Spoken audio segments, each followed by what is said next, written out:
Welcome, everyone, to Rock Coliseum Band vs. Band 3. It's been a while since we've done one of these. We are very happy to have all of you here. Thank you guys for joining us. Thank you guys for waiting. My name is Luke, host of the channel you're watching right now. For those of you who have been waiting patiently, have already done super chats, thank you so much. We'll get to all the rules and explanations in a second. Thank you guys for tuning in live. Please, please, please share the link out, get more people in here, tell your friends, and 2, hit the like button.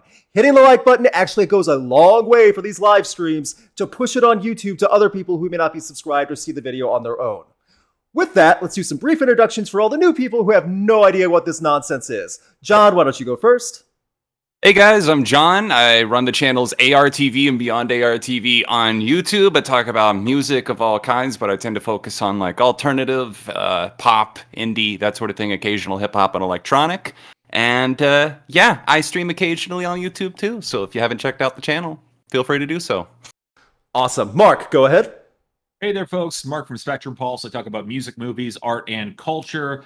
I've got my regular compilation series on the Pulse where I typically rattle through 6 to 10 albums at a time.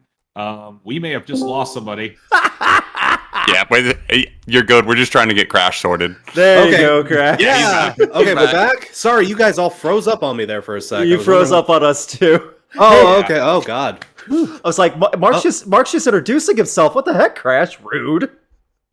Oh, are we live? Mm-hmm. Oh, Yes. Oh yeah. Oh yeah. Fun. Literally right as we start. Of course. It happens. I love the face. I'm gonna take a screenshot of it. It was such a nice little. You look wholesome. Yeah, you did. You really did. Anyway, Crash, why don't you introduce yourself now that you're back? Hey, everyone. I'm Crash Thompson. I was gone for a minute there. I'm back now. I am also Mr. YouTube man, like all of these other guys. I talk about music and such. Currently on a little bit of a break, but I just released a couple of videos on Bad Religion and whatnot. And I don't know, if you're a regular here, you know my pretty face by now. What's up? I would have little sparkles fly around your head if I could, if I had the keying editing right there. My name is Luke, like I said, host of the YouTube channel Rocked. Thank you for watching. I also on Twitch, podcast, blah, blah, blah, blah, blah, blah, blah, blah. That's not why you're here. We'll pitch all our own videos and upcoming projects after the show, but again, we know that's not why you're here right now. This is Rock Coliseum Band vs. Band, the special edition of Rock Coliseum, where the chat suggests 2 bands or artists, puts them in the pit, the Coliseum, and we decide who lives and who gets smacked around and we disapprove of with the thumbs down, and they walk away in shame. Often we'll think of a way to punish them, and that's just how it is. For some rules for all of you, first of all, the first hour is a free-for-all. You do not have to do super chats for the first hour. This is a free suggestion. I will let you know when you can start putting your entries. The second hour will be reserved for super chats only. That way, we will go through super chats at random and go through as many as we can. The ones that we cannot finish in time tonight will be all completed on a super chat document like always. We cover every super chat, though, at the end. So don't feel like you're going to get missed if we can't get to every single one tonight. For the first hour, for the free-for-all, however, please, please, please make sure your suggestions are bands that we typically would know, all 4 of us. If you decide Zach and the Zactones versus, I don't know, Bob and the Bobtones, we're not going to know exactly what you're talking about, and we're not going to have any discussion over it. So that's the whole point. However, if you want to do something like, what's a good way to put this? The Beatles' first 3 albums version, like the early Beatles versus late Beatles, that's okay. You can specify your time period, specify which period of a band with a singer, things like that. You can be specific and creative, but we're looking for band versus band or artist versus artist, or artist versus band if you want to get specific. I believe I caught everything. Is there anything else I need to bring up? I just can't believe that Bob left Zach and the Zactones and started his own rival group after all this time. Yeah, I mean, that's his brother. We're gonna have to wait. We're gonna have to wait for the behind the music on that because that's gonna be a lot of dirt brought up. Yeah. I was about to say we haven't brought up Bob and the Bobtones yet. Like that's a whole other creative universe here, man. We're getting very into derivative of Zach and the Zactones, though. Mm-hmm. I mean, Only the first album, though. The second one, they started doing their own thing. Yeah. All I know is they have to divide the parents' garage right down the middle, and they have 2 practices going on at the same time.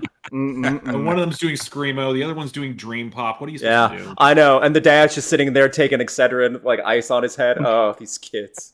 These stupid kids. When are they going to move out? At this point, we're basically just writing a Kids in the Hall sketch with this concept. I'm for it. I'm for it. Yeah. Okay. Final check before we get going. Thank you guys again. If you have not hit the like button yet, please do. We have 100 likes even.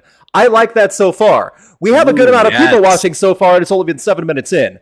Please, please let your friends know. If you're on Discord, share it with Discord like groups and things like that. If you're on Facebook, share it out. If you're on Twitter, retweet the tweets. Get as many people in. The more people we have, the better. It really helps us out a ton. We're still, as inevitably one of us is going to say something that will piss you off and drive that hate traffic. Absolutely. I'm not naming names of who it's going to be. It's going to be me. I'll name names. Chrches, just stop volunteering for the hate train. I'm so tired of you laying down on the hate railroad, waiting for the hate train to come run over you. I'm ready for the hype train to run us over. The hype train, yes. Fuck Kanye. Let's get this started. Yeah, fuck Kanye. Get this rolling. That train. Come on. Is there even? I don't know if that's an actual. Oh, this isn't Rap Coliseum? Rap sorry. You guys didn't have to cover the album. That's true. We didn't. I will not listen to it. Yeah. All right, guys, you guys heard him. So please go on Twitter and say these 4 guys are bashing Kanye. Watch their live stream. That would really help us out a lot. Coliseum. Please do that right now. That would help out a ton for me and these guys. And if we get to 300 live viewers, Crash is going to do a live Johnny Marr impression. Mm-hmm. You guys like the Smiths okay, too? The most popular member of the Smiths. That's right, guys. The only member. Were we even live for that, or we is that were, just we were not. Okay. No. We have fun around here. All right. I'm assuming we are all able to be heard. You guys can hear us clearly. I have not gotten a message from my lovely assistant. Also, we have a message from our lovely admin who's watching the moderator for the chat. If you copy and paste the same message over and over again, you're going to get the hand slap timeout. So no, bam, bam, bam. In fact, let me do that right now. Let me see if I can do this on the fly. Do a slow mode action. Yes. Before we get started, I'm looking at the chat now. I could do the time. Ooh, okay. Let me do this. Settings. I was about to say, folks, spam the chat. That's a paddling. That's a paddling. Sorry. One kind. No. Oh my. Where are you? I'm right Advanced settings. Where? Ugh, man. See, some of you little brats make things complicated live. Life of a Twitch streamer too. And now I have to stop the show to figure out how I'm supposed to set the slow mode, and I don't remember how and where it is in the settings. Slow mode. I actually somewhere in the live control room or something like that. Is it in live control room? Okay, that's even better. I think it is. Yeah. Edits. Yeah. Come I on. had to turn it on last time I was live. Customization.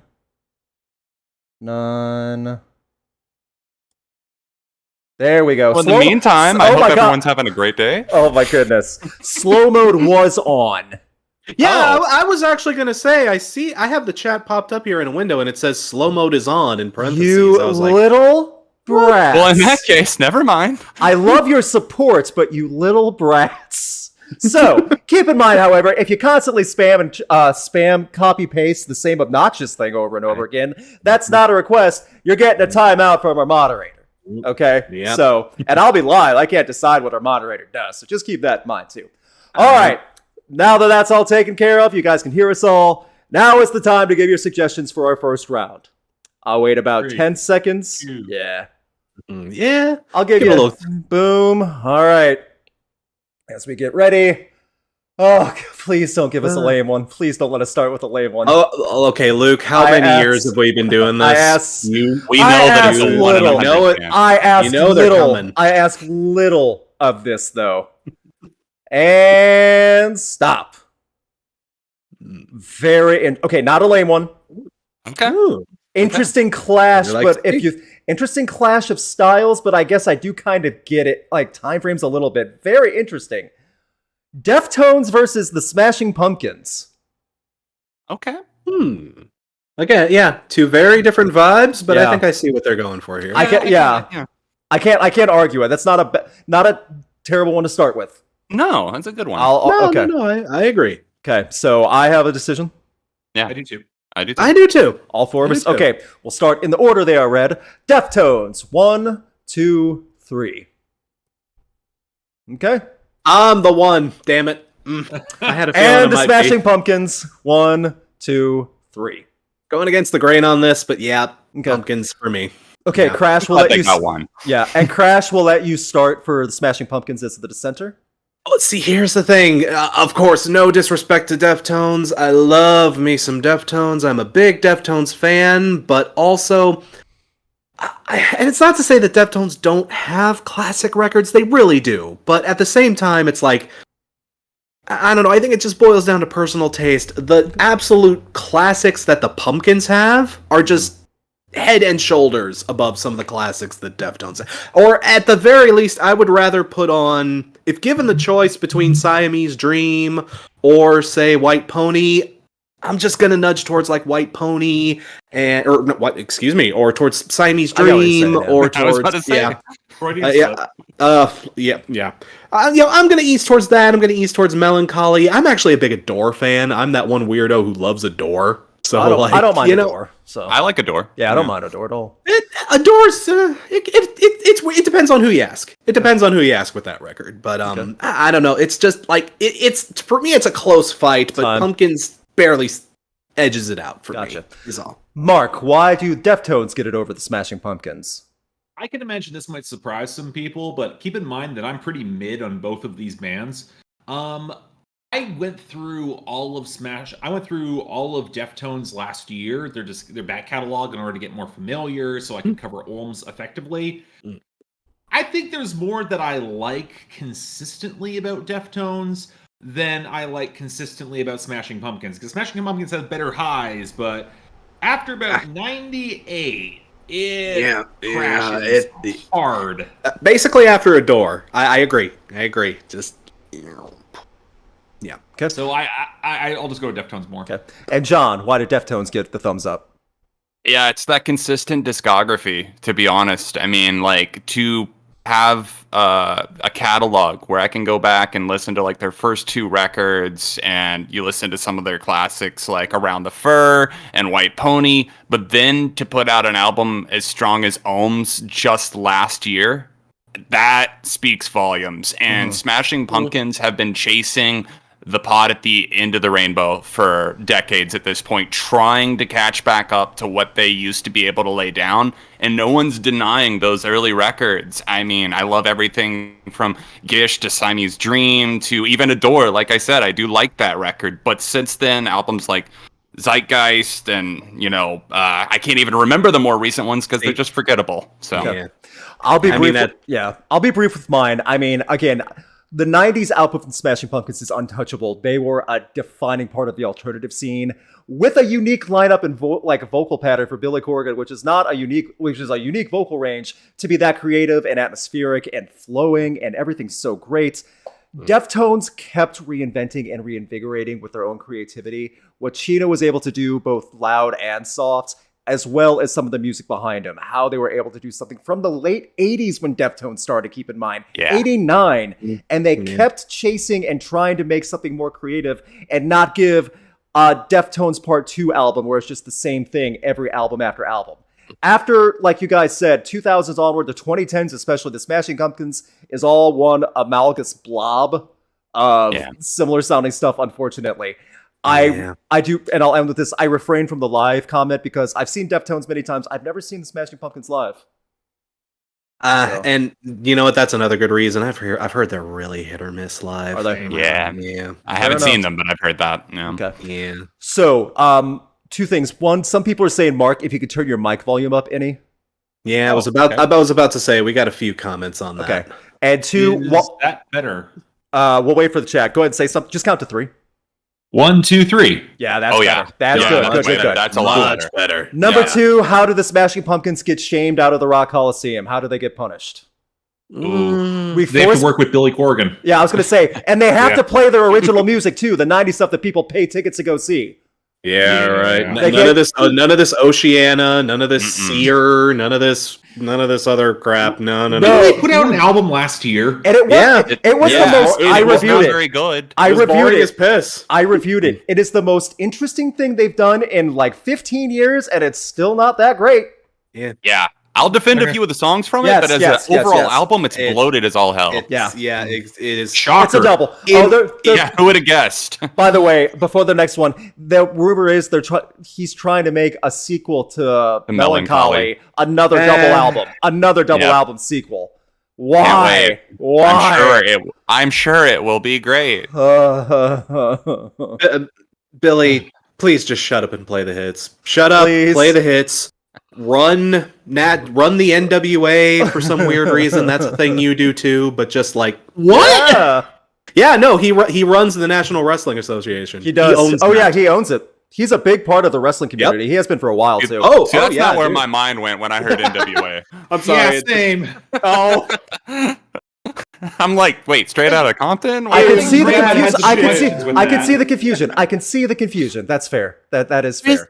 Respect yourself. Oh, goodness. Oh my God. Could you even? That was enough. Go ahead. It'd be funny to see if you put Billy Corgan and Dr. Dre in the studio together. Who kills the other faster? Oh, Dre. Corgan's dead in 5 seconds, man. I'd agree, but there's a level of sociopathy between the two of them that I think it's appropriate. Yeah, I can't wait for Forgot About Corgan. That's already happening. 15 That's years been happening for a while. So just recreate the music video, the same lowriders and everything, except it's just Billy Corgan instead of Snoop Dogg. Really? No, that's Eminem. It's Eminem. Forgot about. Oh, my bad. I'm thinking of the other. Yeah.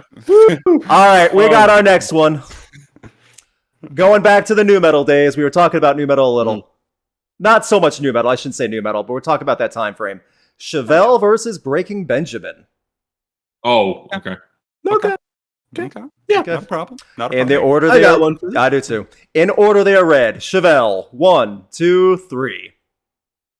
Hard unanimous thumbs up. I figured. Yeah. John, sense. You gave the double thumbs up. Why don't you go first? My whole thing with Chevelle is just kind of I'll mirror what I said about Deftones. It's the consistency. How many bands can you think of outside of, ironically, Deftones and Chevelle that have both consistently gotten decent critical response, but also had a place in mainstream rock radio? Yeah. You can't name too many of those that are having consistent hits, even number ones, all of these decades later. I mean, Chevelle got their start in the late 90s, and I just really respect the consistency. I don't always love their full-length albums, but there's always a couple of tracks, at least, that I will pick off from each record that I continuously come back to. Absolutely. I agree with that, too. Crash, why don't you go next? I have history with Breaking Benjamin on this show, as y'all probably know. Way too much. Remind us. But, to put it one way, I will say, I'm kind of in that same boat that John is, but I will say Chevelle... Honestly, their first few records are a little rough around the edges. It's a little primal. It's a little kind of underdeveloped. But man, the way Chevelle grew, they grew and matured, and their sound became something much, much more interesting than I would have never guessed when I first heard like The Red and Point Number 1 for the first time. You know, I figured, oh, these guys are good now. But then I heard some of those later records, like, oh wow, these guys are good now. Holy crap! Breaking Benjamin. I don't hate Breaking Benjamin, people. I don't hate them. But they just, I don't know, they're a band with the problem, really. They've been doing the same thing for years and years and years, and it's just, you heard one Breaking Benjamin album, you pretty much heard them all, and they sound something similar along the lines of, how should I do? There you go, you got it. I gave it to you at the end there, but you got it. That's what I wanted. That was my favorite single from Breaking Benjamin.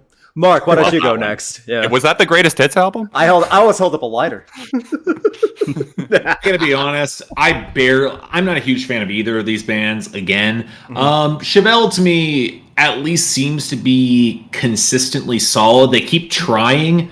I can't remember the last album where it sounded like Breaking Benjamin gave a shit. Yeah, I mean, that's a mood. I feel that. And I'll be honest here. Both of these bands could really benefit from rock radio not immediately playing the first singles they put out. That's the day they put them out too. The day they put them out. Yes, 100%. Yeah. And I'm Chevelle over Breaking Benjamin all the way. With Chrach's comment about their upward trajectory and creativity as the years have gone on, they've really tried to make albums much more in-depth, have a theme than just playing radio rock hits. Breaking Benjamin over the past 20 years have proven themselves to be a singles band, and many, many, many of the singles sound identical to each other, and that it just sinks in so much. And guys, I do not hate Breaking Benjamin like Chvrches. I mean, I don't hate like in any way. No, I meant I don't hate, like Chvrches. I don't hate Breaking Benjamin. Let me rephrase. Okay, that's Take this out of context, everyone. Go to socials. Let's go. Hashtag Rock Coliseum implosion. Rock Coliseum implodes. But yeah, Imploding the Coliseum. I've seen both live very many times too. I will say this: both put on good performances. Chevelle sounds so good live too. Breaking Benjamin, it does feel they're putting on the show and going through the motions. Then again, that's what their fans want. I know they have a die-hard audience and fan base. Oh yeah! I my felt god! the wrath of that. A few times. Yeah. Same there. Yes. Y'all didn't have to deal with as much of the aftermath of those first few Coliseums. Oh no, the way I did. No. I ended up on Reddit for like a big solid week after those Breaking Benjamin. Remind me to show you some of those posts. We finished the first ever Rock Coliseum with Chvrches singing his heart out to So Cold, and just really straining, just really trying to give it that Breaking Benjamin gusto. So yeah, I think it was a beautiful rendition. I thought it was perfect. So and again, I don't hate Breaking Benjamin. I just think dude has a weird voice. Even though a lot of you fans can admit, dude's voice is a little weird. It's a little weird. It's kinda. Okay. And remember, guys, you can tell Chvrches is lying when his voice gets high. Oh, shut up. That's only in Among Us, god dang it. Oh, okay. Well, How do we decide Breaking Benjamin gets punished in the Rock Coliseum? Or even just Benjamin Burnley? Because do any four of us can name one other member in that band? No. No. Actually, they've had a few, like, complete band shakeups, haven't they? Yeah, I just did a big one. Yeah, I should know. there have been like 3 or 4 versions of this. Is there a Jesse in the band currently? I believe I'm going to say there's a Jesse. Sure, I'll trust you. I'll trust that. Why not? But again, what's a good punishment for Ben Burnley? I don't even know. Hasn't he been through enough? Well, that according to its music, yes. So he has to put Benjamin back together again. Oh, he has to release the uplifting, coming through album instead of all the breaking down stuff. Self-care album. Yeah! Fixing Benjamin. Repairing Benjamin. Oh. Full service contractors, Benjamin. Yes. In this economy. We got our next one. I think this is a little bit more in the same vein for sure. This is also going to hit for one of you pretty personally. Him versus AFI. Oh, gee, I wonder who that's going to be about. Yeah. Okay. Yeah, that could be targeted at one of us. I'm still can imagine who. We weren't just talking about him. I cannot even imagine who that could possibly be. I have a him tattoo on my ankle. Wait a minute, Chvrches, you're Jewish? Oh, wait, never mind. I was gonna say that. I was either gonna say that or it's a pentagram. Send your hit. Not Jewish, just a big fan of Spaceballs. Remember, tell everyone on social media how awful we are right now while it's going on live. Hey, we're at 300 live viewers, by the way. Ding, ding, ding. There's that Johnny Marr impression. We're not trying to kill our audience here. Hey, we got up to 300. We did. Actually, you know what? We'll save that for halftime so you can piece together what kind of idea you want. Yeah, because even I'm thinking that. How do you do that? So that's something you got to get some thought to. I should have never made that promise. I don't know what Johnny Marr sounds like. John should have never made that promise for me. I don't know what he sounds like. I'm a fraud. Okay. Just give us like a proper "Oi, fuck off, mate" or something. Oasis. Sir, this is a Wendy's. I just asked you what you wanted for your food. Oi, fuck off, mate. Him. Anyway. Him first in the order. Everyone have an answer. Yes. Yes. What Okay. was it again? Him Versus who? AFI. Him versus AFI. AFI. Okay. Okay, for him. 1, 2, 3. I hate doing this to my boys. I do. I'm actually thumbs up too. I'm with Really? Mark. Yeah. Wow. Okay. Crash. Woo! Wow. Oh. Thumbs up. Yeah. Okay. Okay. Woo. Okay. Okay. So This will be spicy. it will. Mark, why don't you go first? Why does HIM get it over AFI? Here's the thing. I'm not super in depth with either band. I've heard enough of their music to know what I'm talking about with them. Him are really stupid, and they kind of have one song or one vibe that they go consistently for. It's really consistently fun. I can go to the right club and they'll play him, and it'll be consistently fun. Again, it's one of those situations. AFI might have higher highs, but they got way deeper lows. That's The okay. Blood album. Yeah, Very true. let me piggyback off that. I have never heard an They're first of all wildly different discography amounts to like the amount of albums. Yeah. So it is a little bit unfair, a little bit unfair on that. But at the same time, I have never heard an HIM album or heard Billy Vallow or anything like that going, oh, I can't make it through this. I can't. It's awful. I have done that with AFI. And that's an unfortunate thing. There have been a few, not many, but there have been a couple times where I go like, what in the world happened? How the heck? Davey, what are you doing over there? Also, this is going to upset some AFI fans. I like AFI fine. I have to give it to him just a little bit. Oh yeah. That's again totally fair. Okay. Davey's got a unique voice. Yeah. Very unique. And not a bad for voice. sure. It's just, I just prefer. Yeah. Yeah. That's- Unique. There you Unique. go. And Mildly that's it. fried. Yeah. So, John, why don't you go next for the reverse So- for AFI? Yeah. It's close for me too. It's Yeah. kind of the same thing where I'm trying to weigh it out in my head, and I actually have not heard every HIM album. But I got hooked on them initially with Dark Light. And, I got into AFI at the same time. So for a while, it was kind of neck and neck. But I think over time, I guess I've just gone back and really solidified my the place in my heart with an album like Sing the Sorrow and December Underground as well. Like that, December Underground was my first AFI record. And going back to even stuff like Art of Drowning, I think that for me, it's about which one do I listen to more, and it's slightly AFI, even though I can't stand much of like the 2010s Ford stuff, and even Crash Love was kind of mixed bag. But yeah, I understand it's close. that. Fair. And then Crash, many like as you showed. I am a big him fan, about to say, like I already mentioned. And John, I just kind of want to build off of a point you said. You said you haven't heard every him album. You have heard at least one, though, right?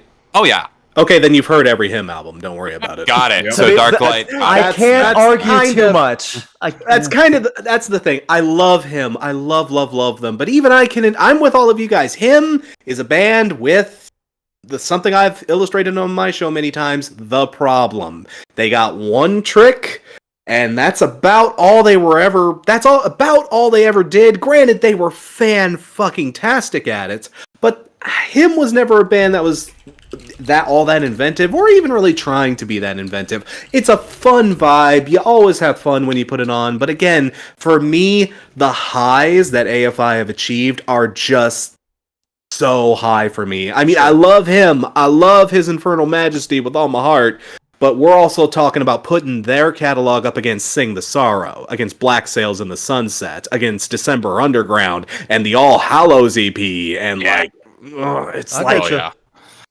it's just not even fair. It's not even a fair fight. I love both of these bands. Both of these bands would probably make it somewhere on my favorite bands list, but even despite the lower lows that AFI have had, especially in recent times, man, I put on Sing the Sorrow. It's a religious experience for me to this day. You know, Fair enough. it is what it is. This was a good argument. I don't think there really needs to be a winner or loser on this one, honestly. Nah. There really They both doesn't. won. Yeah, But now- this is fine.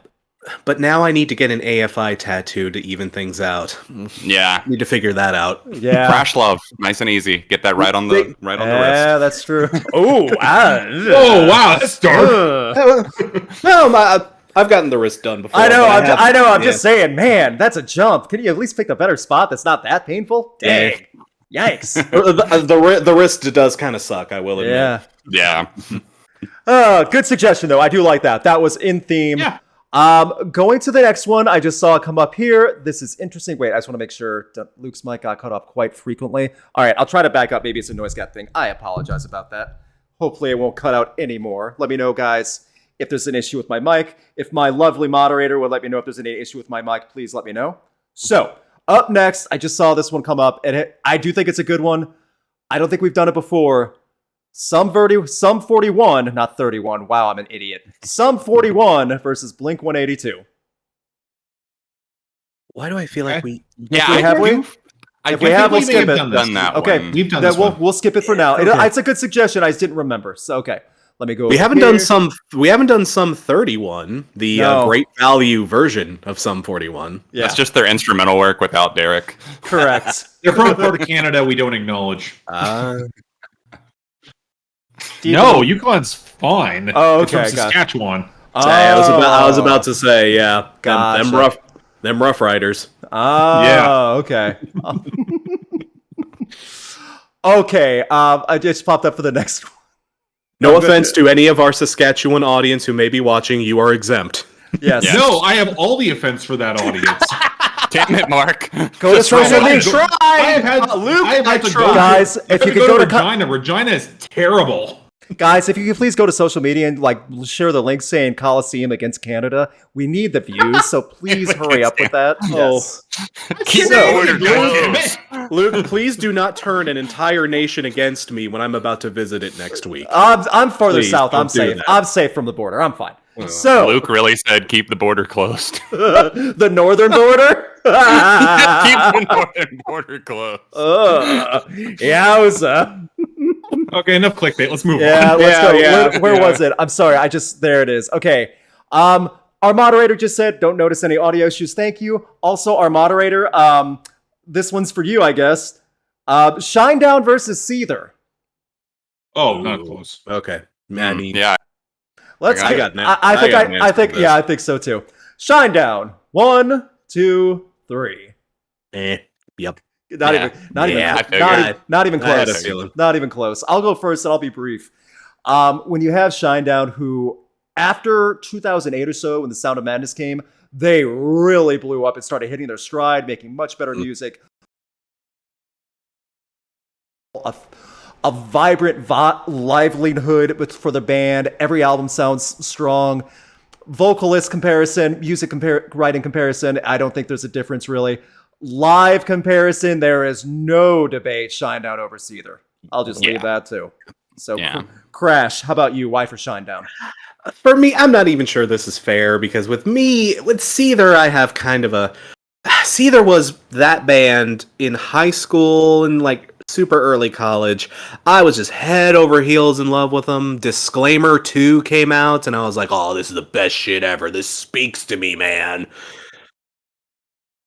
Yeah, and then like literally not even 2 whole years pass, and I go to listen to that record again, and I'm like, what was I thinking? Oh my god, I've never had a band sour on me that quickly. And Shinedown, again, like you mentioned, they've grown, they've changed, they have so much better level of musicianship. Brent, I forget his last name. Smith. Thank you, Brent Smith. Fantastic singer. The dude has pipes for days. I absolutely respect the dude's vocal talent. I don't know, there's just way more to do with Shinedown. You could do a lot with Shinedown. Seether are kind of a band with a problem. They just do kind of the same chubby post-grunge kind of thing, and I don't know if that's your vibe. There are certainly worse bands you could be listening to. Stained. Did you say But, chubby post-grunge? Chubby post-grunge is going to be chubby my post-grunge. Chubby It's post-grunge chubby, is my it's Tinder flat, profile. it's- Thank you. It's chubby, it's flabby, it just kind of doesn't go anywhere. not that I'm one to talk, but I'm you chubby. know. I'm chubby post grunge. I have to wear XXL flannel. Ugh. Like, did you guys ever do the challenge at like youth group or something like that, where you had to put the marshmallows in your mouth and say "chubby bunny," Chubby bunny. chubby Oh! post grunge, chubby post, Chubby post. Oh my god! At the next Rock Coliseum campout, we'll have to play that game. Yeah. Please. If we ever do get to do a live Rock Coliseum, as we always hoped, we'll we'll bring the marshmallows and figure that out, and we'll have someone Chubby do it. post. Chubby post grunge. Yes. Guys, don't let us forget that one. Mark, why Shinedown over Seether?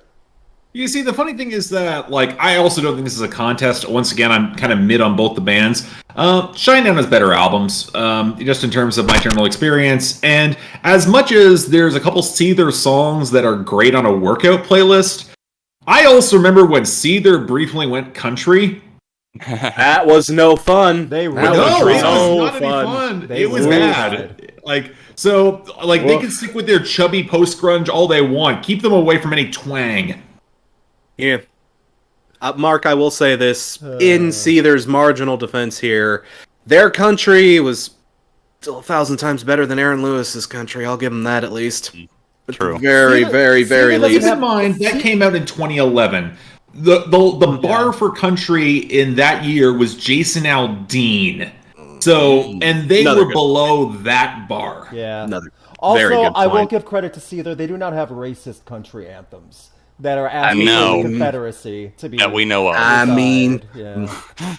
Yeah. from what I've heard, Sean Morgan gives off a decent vibe. He seems like a chill dude Yeah, from everything yeah. I've seen about the guy. No, Yeah. nothing like that. Yeah. John, Yeah, anything no. you want to add for Shinedown? Why Shinedown over Seether? I mean, like, I like some Seether singles and songs here and there, but they just consistently never put out albums, you know? Like, and I'll out myself here. I don't mind Country Song, actually. That single, surprisingly enough. I don't hate it. I really don't.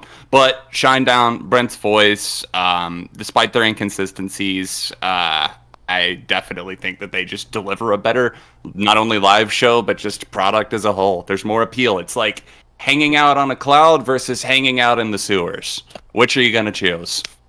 Even the Ninja Turtles. Depends if the cloud is solid. Even the Ninja Good point. Turtles would actually want out of the sewer eventually and go to the clouds. So, Right, exactly. good suggestion. I do understand it, at least, why that was suggested. So I'm totally fine with that one. Next one. Okay. We'll try to keep this civil. Oh dear. No, Uh-oh. it's not going to be anything that bad. I'm just trying to keep this as civil as possible. The White Okay. Stripes versus Queens of the Stone Age. Oh, I get it. Oh, I see what you've done. Do you I get see it? you've chosen war. In my own head, that is. No, someone suggested war. I'm just the messenger. Thank you. No, I like this. I like this a lot. Hold on, let me go look at my top 10 favorite bands again and see which one I put higher. I mean, yeah. There. I can't stop you from using a cheat sheet, so. Yeah, I got to. I can't contradict myself here. I'm looking up my own video. I mean, you can, yeah. Like, your opinion can change. My opinion's changed over the years. I know, So, yeah. I'm pretty sure they're like back to back on the list too, which is tough because it does bounce. Well, while you guys are deciding, we need also, my lovely moderator said, how does Seether get punished in the Coliseum? I forgot. Oh, we Right. forgot. Oh. Ooh, okay. Oh. Ooh, thank you They for need, to reminding finish, us. they need to finish purging the poison. Oh, See, Ooh, out of the sewer. Mark, you know a strange amount about Seether for someone who's not into them. To review Purge the Poison back in 2017. Poison the, I'm just giving you a Poison the hard Parish. I remember that. Poison. By the way, that Poison was Parish. Yeah. Oh, By the shit. way, see, that was Seether's step up, trying to be a little bit different before they devolved back into. Yeah, they That tried. album was so mediocre. They I tried. Yeah, I could barely tell the difference. I know. They tried, is what I'm saying. They tried. They tried. Yes, There are many bands who won't even give you that. that's true. Okay, does everyone have one for this one? Yep. Yeah. Okay. Oh, yeah. So we said first, the White Stripes. 1, 2, 3. And Really? Oh no. Okay, then I got Whoa. you. Wait a Come on. minute! No, you can't. okay. You're Come giving on. the Come pity, on. the I'm not pity gonna- thumbs I- up. Okay. That's I fair. cannot Okay, allow that to okay. happen. Queens of the Stone Age. 1, 2, 3. Whew. I am too, a little bit. I was not but- expecting that. I was expecting somebody to step up. So, I John- almost did, frankly. John, for the pity defense for the White Stripes, apparently. Oh no, I hate that it looks like a pity defense. I really thought that somebody would pick White Stripes. It's literally number 6 on my top 10 favorite bands list is White Stripes. Number 5 is Queens of the Stone Age. So, what does that say about the internal warfare? Yeah, that is close. It's really, really close for me. For the White Stripes, I guess I can say that they managed to avoid what Crash calls the problem, I think, by continuously refining what they could be as a duo by adding more eclectic instrumentation over the years from like the mandolin and other stuff that you wouldn't just really expect from them. Look to a song like The Nurse off of Get Behind Me, Satan. That's where they really started to shake it up. They have classic albums like White Blood Cells, Elephant, and I think that they went out on another amazing, more evolved, but still not out of their wheelhouse album, Icky Thump. Great stuff all around. You guys know I love Queens of the Stone Age, but, you know, I gotta be the one thumbs up. I can't let the White Stripes be just totally shut out. Okay. Mark, why did Queens of the Stone Age get the thumbs up? Set aside the press stuff that's come out about Josh Homme And that's as what I'm of trying to Yeah, I was like, about to say. push that. yeah, Like it's rough. I don't want to touch it. So move on from that. okay. Yeah. I don't think it's a contest. Queens of the Stone Age has classic albums. They have albums that I think are among the best of their respective decades, which for me would probably be Lullabies to Paralyze and Like Clockwork, because I'm that weird person who thinks Lullabies to Paralyze is their best album. But I think in terms of the variety of sound, the production has aged so well. And I ultimately think that Queens of the Stone Age was the sort of rock act that at least tried to maintain a certain level of quality all the way through and never felt like they were defaulting to the basics. Like sometimes I could feel the White Stripes did. Okay. Yeah, that's Fair. That's fair. That's fair. I can't Again, argue that. You saw my original vote. I get it. Especially on like a lot of the White Stripes earlier records, like it's really primal on a lot of their early stuff. I'll give you that. I'll give you that. Crash, how about you for a thumbs up for Queens? For me, John, to be honest, I was kind of teetering on the edge on this one. I just about gave this to White Stripes myself, but you had to be the one to be uncomfortable in this. I'm sorry, dude. But the thing is, I don't know. The thing is, the White Stripes is a band I have a deep amount of respect for. I respect Jack White's innovativeness. I respect his talent, for sure. I respect the White Stripes. But when I sit down to listen to them, I just don't enjoy them. Enjoy them, at least, as much as I do with any of the Queens of the Stone Age records. Because the Queens of the... or maybe some of their later stuff. But the Queens of the Stone Age records, like, yeah, the White Stripes could be fun and they could be cheeky at times. They could have their moments. But man, compared to stuff like Songs for the Deaf and Rated R and Era Vulgaris, you know, like, it's like Queens have much more energy. They have much more drive. They have a lot more fun with their music overall, it seems. I know where a lot of Jack White's stuff feels like an art piece or an experiment, which, again, I respect. I respect the hell out of that. But I don't know, frankly, I have just that much more fun with Queens of the Stone Age. I really do. And I don't know. That's, yeah. All great points, and you're not going to hear me argue against the White Stripes as a negative. My only thing is number of albums that I really feel are front to back, really enjoyed. And that's also kind of unfair because the quantity is a little bit higher for one than the other. But at the same time, like for Songs for the Deaf, even was it 2017 Villains? I even enjoyed that. Mm-hmm. It wasn't my favorite, but I enjoyed it. But then you still have stuff like Clockwork and things like that. They just hit so hard. And you know what? I still have a fondness in my heart for when I first bought Elephant and just thought this is such a cool thing. But when I really think about it, all front to back albums, the quantity of them, I would go for Queens of the Stone Age. That's it. Can I put one more cherry on this? Yeah. I believe that the White Stripes definitely had the bigger impact on music overall. Yes. They were the more at the time. they were the more important band, Yes. so to speak. But yeah, Queens of the Stone Age. I just you got to give it up for a good. I got to give it up for a good time. The White Stripes were on The Simpsons, so Yeah. Crash, to say that though, when you say that the White Stripes were more important, that's a mixed blessing. Because as much as they reincarnated a certain primal brand of blues rock and that specific sound, that led to the duo bands of the 2010s. Oh no, dude, you ain't got to preach to me about that. Like the thing is, they're still going. I like that they changed the landscape because the landscape didn't need changing. I just hate that they had so many copycats. They had so many copycats, and Yeah. Yep. So how? To be fair, they weren't as bad as the Black Keys copycats. Oh, good grief. Not even close. The Black Keys are copycats of themselves now. They're even phoning it in compared to what they used to do.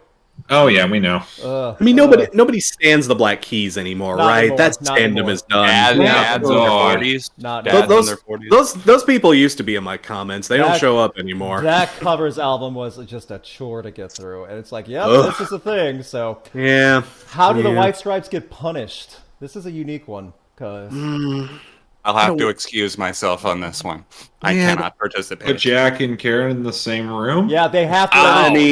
They are not to. They are not allowed. Jack White is not allowed to make another solo album until he makes another White Stripes album. Ooh, we are never going to hear from Jack White again. Is that a bad thing? The problem is that he's not going to be able to find Meg. That's how it works then. Okay, I think that's fair. Fair enough. How are we doing? Let me go back here. I apologize, guys. I have chat up. I have 1,000 things up. I think my audio's fixed. My lovely moderator said everything's okay. We got about 10. We have 167 likes so far. That's pretty awesome. 333 people watching. So, if you are capable of hitting that like button right now, it helps us out a ton. Please do that. We would love to get to 200. Keep in mind, Crash has a very special impression at halftime. So, oh my god, just to remind you. So please get that to 200 if you want to see that. Can't believe y'all are holding me to this. Yeah, I'm more curious. I'm like, how are you gonna do this one? Everything else I can always kind of predict, but this one's interesting. So, grab your guitar, Crash. Well, I wish I were as good as Johnny Marr. Fuck. Yeah. Our next one, we're gonna hit the feels on this one.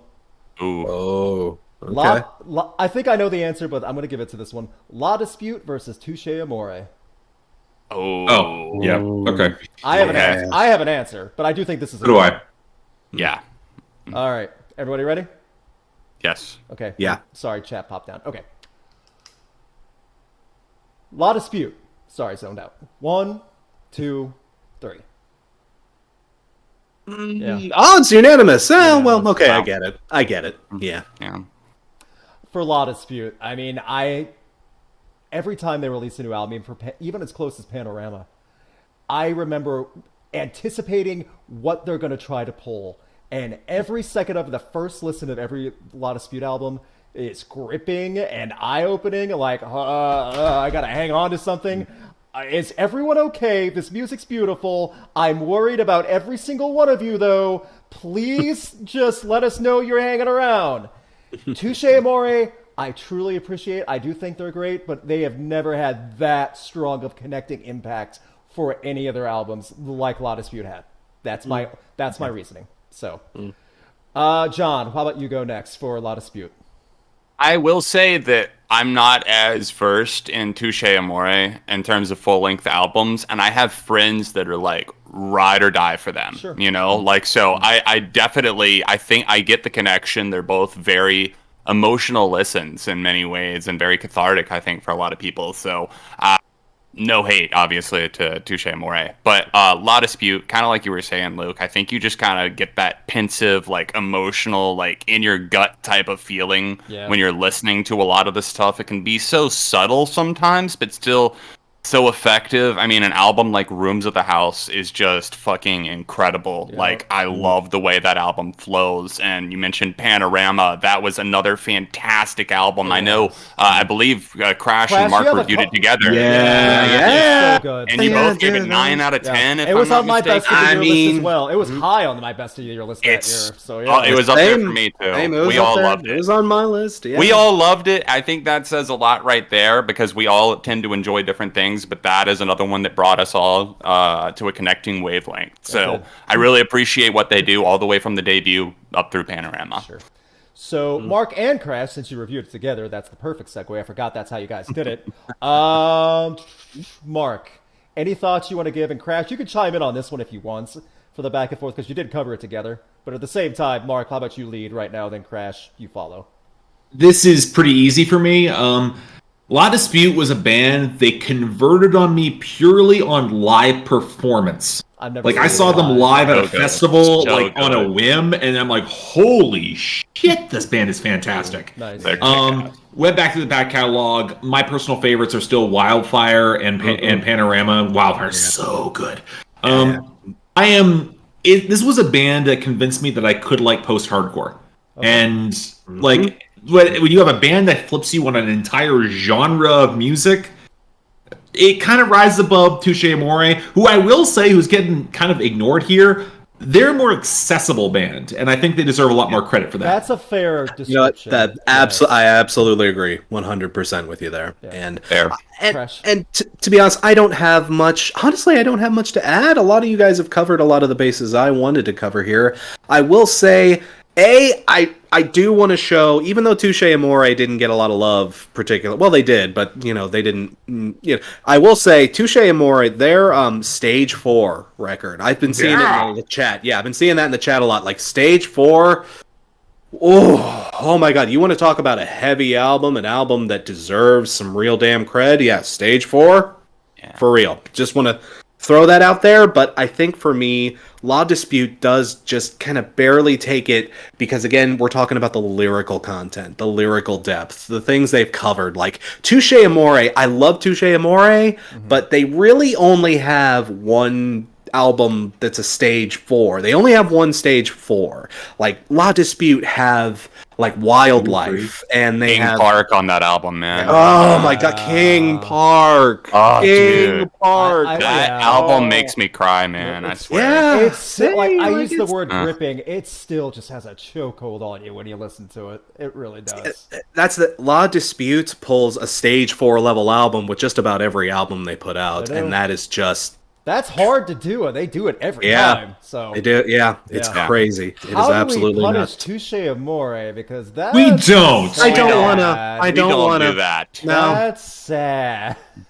no, They're going on tour. They're going on tour supporting Thrice later this year in the U.S. Yeah. I believe so. Touche Amore is going to upstage Thrice because I heard the new album. I have not heard the whole new album, but I heard the singles. I played them on New Music Night. I was not impressed, and that sucks because I like Thrice. So I used to be more into them, but dude's voice is getting really rough. Yeah. Neither here nor there. But that's Okay, here's what we do to Touche Amore. We say we punished them, and then we let them go, but we just say, "Oh, Touche Amore is survived by," and just let it go. Oh, okay. credits roll. Yeah. That's that was the name of their last album. That's the joke. Okay, yeah. Oh, see, I haven't heard that. Sorry. Laments. Touche Amore's last album. Lament. Was it Survive? Oh wait, no, their last one was Laments. It came out like Laments. last year. Yeah. Okay, I'm an idiot. Forget what I said. The play is still. You know what? They would want a sad ending if that's how the record's going for. Just give them money and buy Stage 4. Stage 4 is great. There you go. There you go. You need to go listen to Law Disputes. Okay, here we go. We got time for 2 more, then we're going to hit halftime. Thank you guys for tuning in. Thank you guys so much for doing this. We love doing this. Love seeing all of you here. Please hit that like button. We are well over 200 now likes right now, which is awesome. Yeah. Thank you guys so much. Please, please, please share the video link out. Share it out on socials. I already saw someone tagged us on Twitter for a Canadian thing, so I apologize. Oh, good lord. There you go. Oh, boy. So, no. And stop. No. Yeah, we got a bad one, all right. We made it a while. No. We made it a while before getting a lame one. You could always pretend you didn't see it, Luke. We almost got through the hour. Man. All right, what is it? Motionless in White versus Falling in Reverse. I actually don't know Motionless in White. I don't think I'm well versed enough to be honest. Guys, we can't do it. I'm not even bullshitting you. I don't think I've ever heard a Motionless in White song. great. I just don't want to Luke, talk about Falling in Reverse. Good, we win. Let's move on. Luke, you and I could do this if you wanna. We don't necessarily have to. We don't have to. Let's save it for another one. Okay. It's fair. That's And fair. stop. Oh, this is a good one worth ending that first hour on. Okay. It is interesting. This is classic rock history. Rush versus Pink Floyd. Ooh. Devious, but Okay, I got mine. I got mine. John? Okay. Yeah. Okay. Rush is first. Okay, for Rush, 1, 2, 3. Okay. I was about to say I'm not hanging here. Ooh, but we haven't even split. I was thinking it might have been split, to be honest. This was the one I thought would be over. Okay. And for Pink Floyd, Fair. 1, 2, 3. Crash, okay. you did give the double thumbs. So, Crash, why don't you go first? I mean, y'all, Rush is literally one of my favorite bands of all time. So obviously, I'm rocking big bias on this one. But like, man, Rush, they went through so many musical directions. They developed and changed and did so many weird, wild, and out there things. And not to say Pink Floyd didn't. Yeah, I mean, they're Pink goddamn Floyd. Yeah. I know, you could arguably say they went in even farther directions. But man, Rush, it was the consistency, you know? They wanted to be a rock and roll boogie woogie simple band. They killed it. They wanted to be, modern trailblazers of what 70s prog became. They nailed it. They wanted to go electronic and new wave. They nailed it. They wanted to be a 90s ass dad band. Even I'd say they came as close as they could. They did. You know? No. Yeah. Rush the cool was 90s dad band. The cool 90s dad band. the cool 90s dad band. Let's be fair. Be fair. Yeah. But it's the consistency, it's the level of talent, it's the live shows. And again, if you look back on some of those, especially some of those later Pink Floyd records, man, I know they have their defenders, but man, I just cannot listen. I cannot listen to, what is it called? Endless River, Skyless River, whatever it is. Oh yeah, Endless River. Oh God, do we even count that one? Oh my goodness. No. No, Yeah. I'd rather not. But even some of their post Roger Waters stuff, I just cannot even get into it. Like, I don't know. For me, it's about the consistency. But again, Rush is like one of my ride or die guys. That's just how I roll. How come for you for Rush?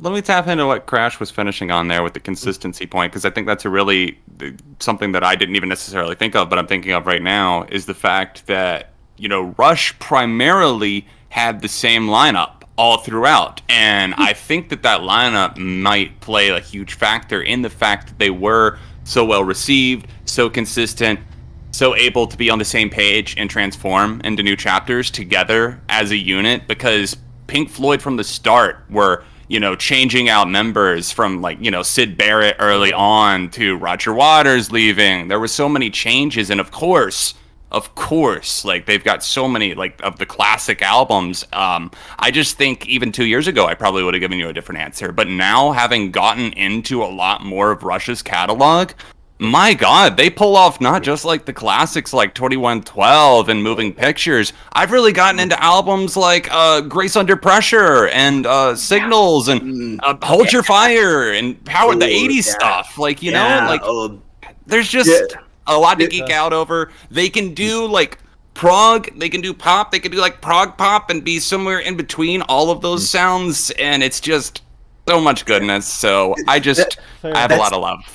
That synth era doesn't deserve the slander, right? No, it doesn't. I really like it. Not at all. As an outsider that came in late, I see Mark just seething. He is about to explode. Let me just one more time. I love that 80s synth era, man. What good stuff. Okay. Once Neil Peart found that he could get that electronic kid in there, let's just give some praise to them. John, I'm totally with you 100%, but we need to stop geeking. We need to stop fanboying out of respect for our friends and let Mark kindly step in and twist the neck.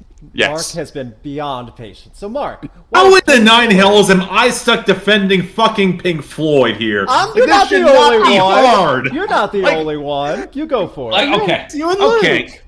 Come on, am I the person that has to stick up for... When I have to say that Dark Side of the Moon is Pink Floyd's fourth best album when you're going against Animals, Wish You Were Here, The Wall, Metal. I actually put Metal pretty high. It's a personal favorite of mine. But, like, again, you can argue Wish You Were Here is a friggin' classic album. I think Animals is criminally underrated. And let's be real here. For as much as Rush had a certain amount of prog styling that very much was fitting of its time, it's of its time. A lot of Rush albums, particularly in the production, have not aged well. And I point to the 80s as a prime example of that. You can go to a lot of 70s Pink Floyd. Say what you will, but some elements of certain elements in the time, specifically the early 70s, they've aged a hell of a lot better. Yeah. I would say, to add up to some point of that, too, one point John made about how Rush really stayed the same core members through decades and decades and decades. Pink Floyd was a mess behind the scenes, and not really all for their own fault and their own reasoning, too. It wasn't the drama. Yeah, you can't blame Sid Barrett. You can't. You can't blame any of the members at that point. Yeah. It was always like they had the deck stacked against them from the music industry, from with internal health, everything. And they still pumped out some of the best albums ever made, going from Dark Side of the Moon all the way up to the early 80s with The Wall. And they kept trying to change what albums could be. That's the main feature of music writing and conceptually writing anything that music can be into something else as another piece of art, transcending out of that and representing a part of culture, representing time periods. They did that so well and way ahead of their time on many things when no one else was even trying to come close to that, because Pink Floyd was felt like on an island. All that I say, I love Pink Floyd. Wish You Were Here is one of my all-time favorite albums. I have nothing but love and respect for Rush. And I admit, they have one of the best drummers of all time. That is something they definitely have. Yes, I agree. They absolutely have that over Pink Floyd. That I We cannot can argue. all agree with that. Rest in peace, Neil. Yeah. I'm sorry. Can I interrupt just to point out one little thing? Mark, during your little spiel, the chat almost exploded, saying, "But he's Canadian. He's the Canadian. He has to defend Rush, Oh, is right?" that No, how I that don't. works? No, Is I that how don't. that works? I'm pretty sure I've gone against many Americans in other debates, so I think that's okay. I think so. See, here's the thing. I bring this up when it comes to Canadian music specifically. The double side of this is that we have something called the CRTC in Canada, which designates that a certain amount of Canadian content has to be played on the radio on regular radio waves. That means I've heard more Rush on mainstream rock radio than all of you guys have. Oh yeah. And let me say this. I like Rush. I think Rush is a good band. I think they're more of a cult band to me. And I think that's a fair thing to say. Yeah, that is fair. Yeah. Now, granted... not Grateful Dead level, but yeah, I could see that. No, but when it comes to 70s prog, like... There's the 70s prog that aged like garbage. That's Yes, that's Asia, that's bands that come out of there. Then you have the prog that is seminal classics like Floyd. But then you have Rush, and Rush is kind of in the middle tier there for me. They've had more longevity. I understand the overall appeal, and again, as Canadians, you kind of get a little overexposed to it. And it's I'll be honest, it's kind of true with the Tragically Hip too. I totally realize that. No, that's I've tried talking about my weird Canadian taste in music with other Canadians, and they're like, Crash, I'm glad you're happy, but I'm sick of the hip, dude. I've heard Fully Completely 700 times a week when I was in fucking middle school, man. Like, we hear it at karaoke, and it's a little weird. Ooh, that is a weird you will not thing. see that down here. You will not Geddy see Lee that at is all. karaoke. That's a hard challenge. Okay. I could do it. I could What does totally do Geddy it. Lee sound like? Crash, when you come up, we'll have fun. No, but Crash. We will. We will. I'm trying to think though. Like Geddy Lee has so many like memorable hits. What's one of your favorite Geddy Lee hits off the top of your head? So many good ones. Please don't make me do a Geddy Lee. That will kill some of the people in this audience. I'm pretty it sure really will. I'm pretty sure I just. I don't know. Geddy Lee just being Geddy Lee got people complaints back in the day. You know, you've heard those old reviews. It's like Mickey Mouse with a blowtorch up his ass, and like I don't want to do that to these poor folks. And if you do give me warning, like. I don't even think I can. I don't even. Should Crash do a Geddy Lee impression. Oh, Look, everyone, for halftime, you have homework. In the chat right now, there's a little poll. All you have to do is hit yes or no. Oh, they have polls now? I just saw it, like, right now. Isn't that great? Oh, hell yeah. I saw that. Yeah, that So, rules. It's halftime, so you know what? This is a good 5-minute break for all You know our what? friends to go. Yes? Actually, before you send everyone out to break, how about this for a compromise? We get up to 400 viewers. We get up to 400 consistent views. I'll do it. But you gotta get us up. You gotta get it. People spread the word. I think that is a Get your fantastic friends in here. Get them in. If you're on Discord servers, please share the link right there. That's the best way to do it. Facebook, Twitter, share our links. Tell them that we're going to do much more impressions. I've seen some of the super chats already for hour 2. Some of them are ridiculous. Some of y'all need Jesus. That's coming from an atheist. Some of y'all need Jesus. Look at that. Some of y'all need therapy. Oh, I was already going to therapy. We're just fine. That's Make it twice a week. So we got. Oh my gosh! Oh man. So 2 minutes. If you guys need to go into the bathroom, go for it. I'm going to get something to drink really quick. Feel free to talk about me any way you want, chat, because I won't see it for 2 minutes. I'll be right. All right. Yeah. Now, guys, we'll pick up where we left off last time when Luke walked away. Oh. That's to say. What was last time? I wasn't here for that. I wasn't here either. Rock Coliseum. I think I walked away for that last time too. Oh yeah, you did. I walked away last time too. I think this is the first halftime I've actually stuck around for. I'm perfect. I almost always get a drink or something during halftime. Yeah, I'm good. Well, now that the three of us are running the channel, and he's back. Oh, maybe. No. He's No, not. He can't hear us yet. Oh, he's about Okay, guys, I'm back. What are we talking about? Luke's channel. I love it. So Luke's password is. Oh no, wait, never mind.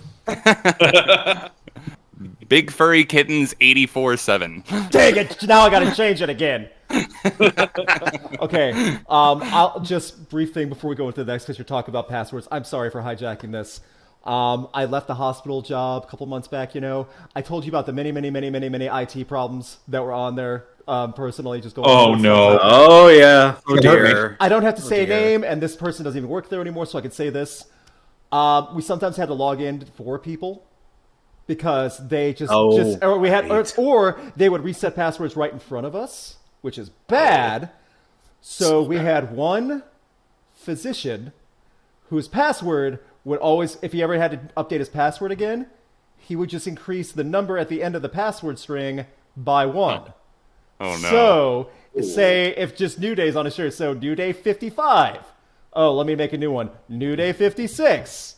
So, literally, if you knew anything like that, you could predict what his future passwords would be too.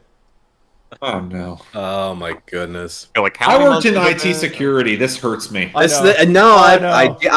deal with security in that too. Yeah, that's just not smart. I know. That is for a hospital to do that. Like, I don't want you to give away too much information, but please remind me to never get checked into that hospital. Well, Crash. If I break my if I break my leg in St. Louis, fly me to Kansas City, okay? There's other hospitals in St. Louis. There's not just that's a country song waiting to happen. Right? Yeah. Broken leg to Kansas. We need to pitch that to a Deem the Artist or somebody. I don't know. Well, here's the thing, Crash. You break your leg in Canada, we have health care. I know, right? Oh my gosh, you'll get treated like royalty and not pay a dime? What a sweet gig.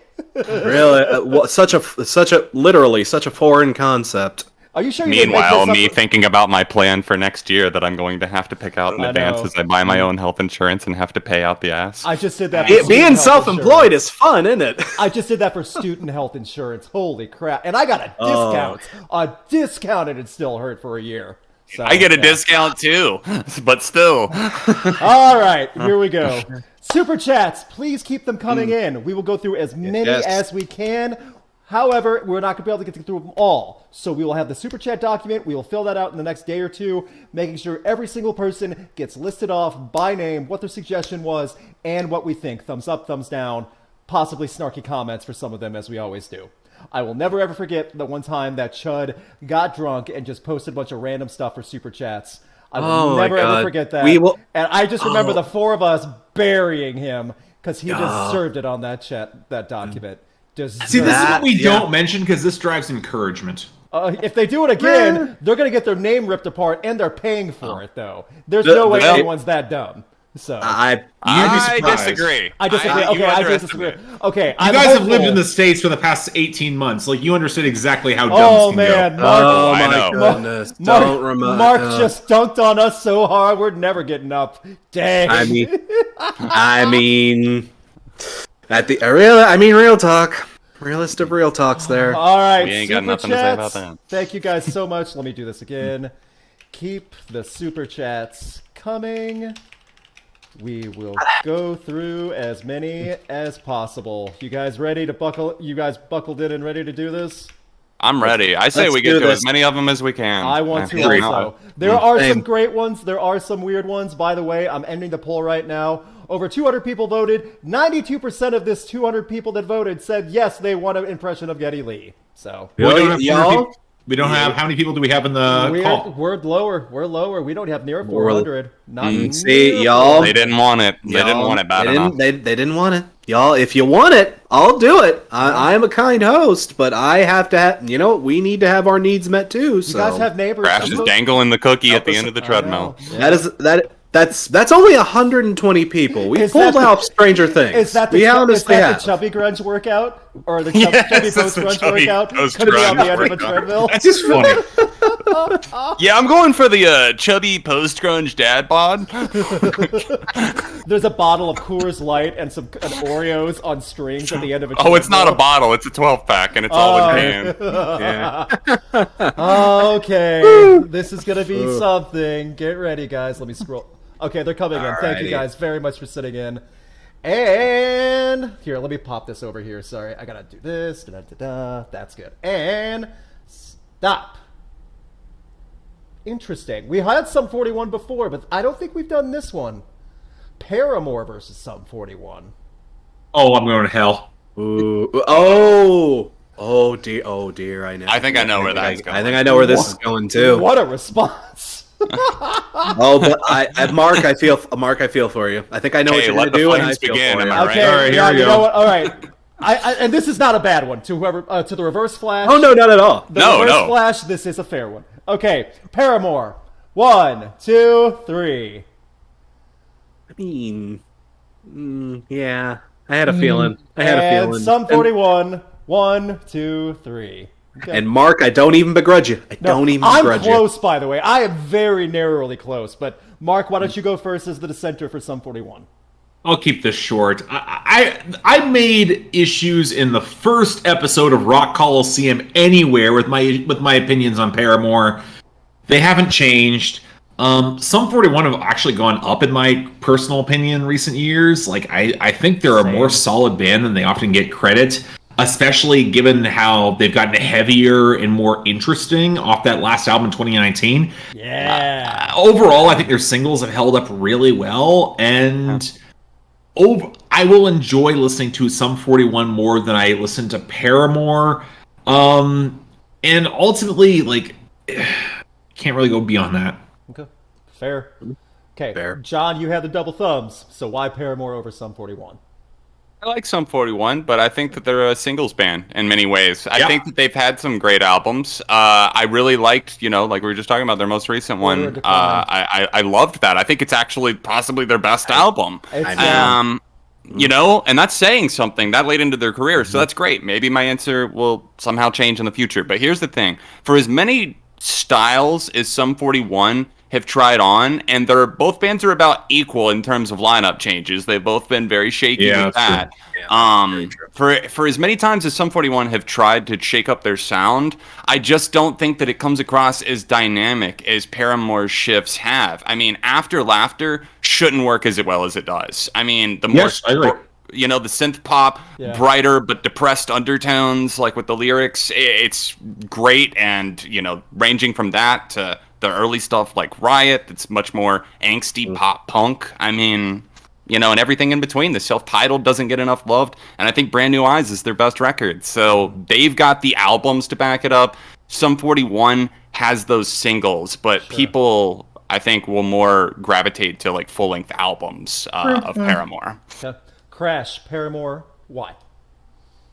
For me, it boils down to a few things. Again, I hate to disrespect Sum 41 for this, because again, Mark, I kind of sympathize with you here. Their growth and their trajectory, their upward, the things that they made have been beyond impressive. Especially their last 2 records, in my opinion, were way, way better than I think most of us were expecting them to be. These guys had a very well-earned and well-deserved renaissance. Yeah. Paramore, in my opinion, again, it's more consistent. I feel like Hayley Williams is the more talented vocalist and the more talented performer overall.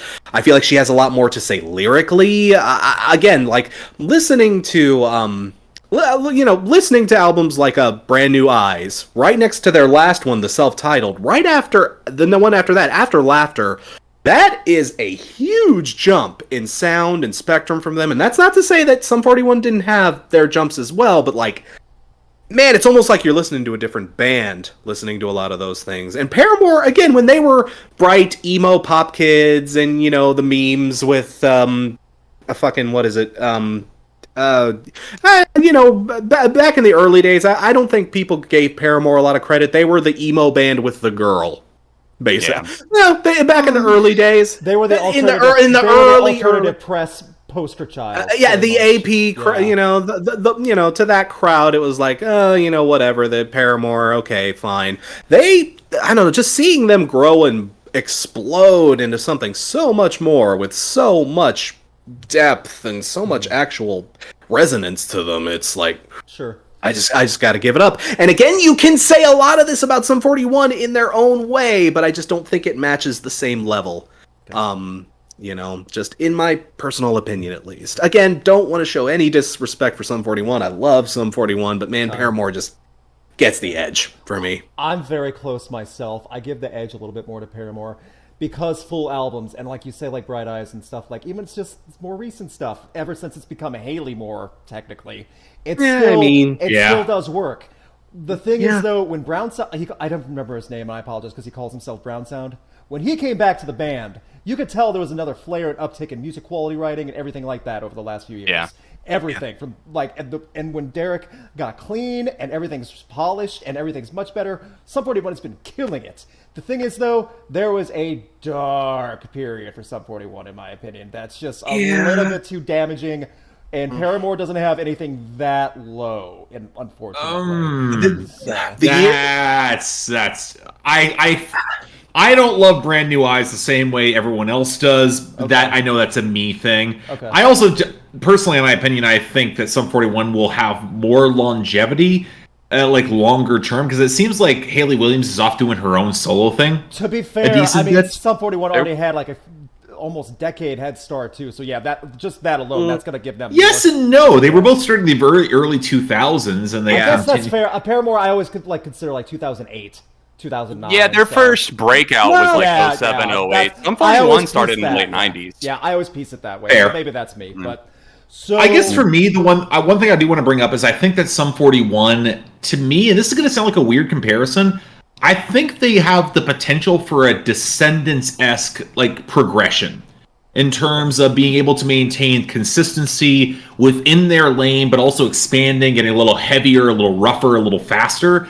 And as much as I can respect elements of Paramore, I think that Sum 41 can rise to higher levels of quality within that lane than Paramore can rise to in comparison with the field of the styles they've tried on. I don't disagree with that. What's to say? I do, but okay. I do get the logic behind that. Okay. So how does Sum 41 get punished, though? Because this is They should tour a Simple Plan. Oh. Haven't they already done that? I didn't say kill them. I said punish them. Well, here's the thing. apparently Simple Plan are really nice guys. Like they're my ex-girlfriend actually Except for knew the a bunch of creeper. members. Like, I was about to say, except for the one that got kicked out for like. well, yeah, Scott okay. Well, true, but like apparently the rest of them are really nice guys. Okay. And apparently they're well known in Montreal, and apparently they're actually really cool dudes in Canada. Okay. So Fair like, enough. Write better songs then. Write a good song. Write a One. good song One, then. please. One. it is okay. we- I'm not doing the Simple Plan again Yeah. defense. I've done this like 3 times you're already. fine, you're fine. We keep making Mark pull that one. you guys are killing Mark. You really You're are. fine. We spent a No, long you're time on not. that. Honestly, you haven't Yeah. pushed me to the edge yet. We spent a long time on this one, but this was a really good one. It turned out for a lot better than I thought it could be for for kind of a unique shakeup for that too. So let's see if we can push past a little bit more. We'll try to go a little bit faster and Sure. stop. Crap, we might not be able to go that fast on this one. We're going to try anyway. It is a good one. Again, It's a good one. Okay. from We'll try. From Duffy Loner 64, Chvrches versus Florence and the Machine. Oh, not fair. Not fair at all, but Not fair at all. Do you see why I said that? Cool. Ooh, congrats. Ooh. see how my voice is getting higher and I said cool? Did I just give a headache to all three of you guys at the same time? Well, according to your logic, apparently that means you're lying. I'm lying whenever I do it, so Oh, I'm lying. I see how It's not, it is. it's not Where's great. my logic? do this. I'm not the one that said that about you. All right, let's go. I know mine. Crash and Same. John. Yeah, I'm okay. good. I'm Oh, good. by the way, this is a rough one. So whoever answers what, we will not begrudge them. And anyway, I won't. Okay. It was Chvrches first. So Chvrches. 1, 2, 3. Like me? Really? Okay. Wow. Yeah. And I am the dissenter for Florence and the Machine. Okay. It was close, man. It's close. For me too. And by the way, Chvrches' latest album, love it. That's got me back. So good. It's Got so me good.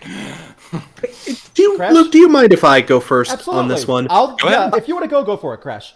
I'm a little, I don't know, I'm kind of a little shocked here because here's the thing.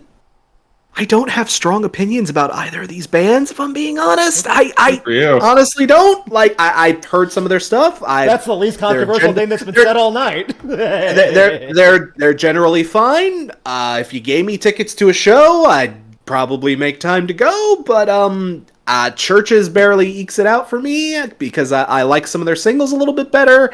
I've never really been consistently impressed by a Florence and the Machine album as a whole. Again, I like their singles, but I've never really gotten into any of their albums as like a whole, and I mean, they're fine. I'm happy for them. They're both doing good stuff. They haven't done anything I would chuck them for, but Chvrches is alright.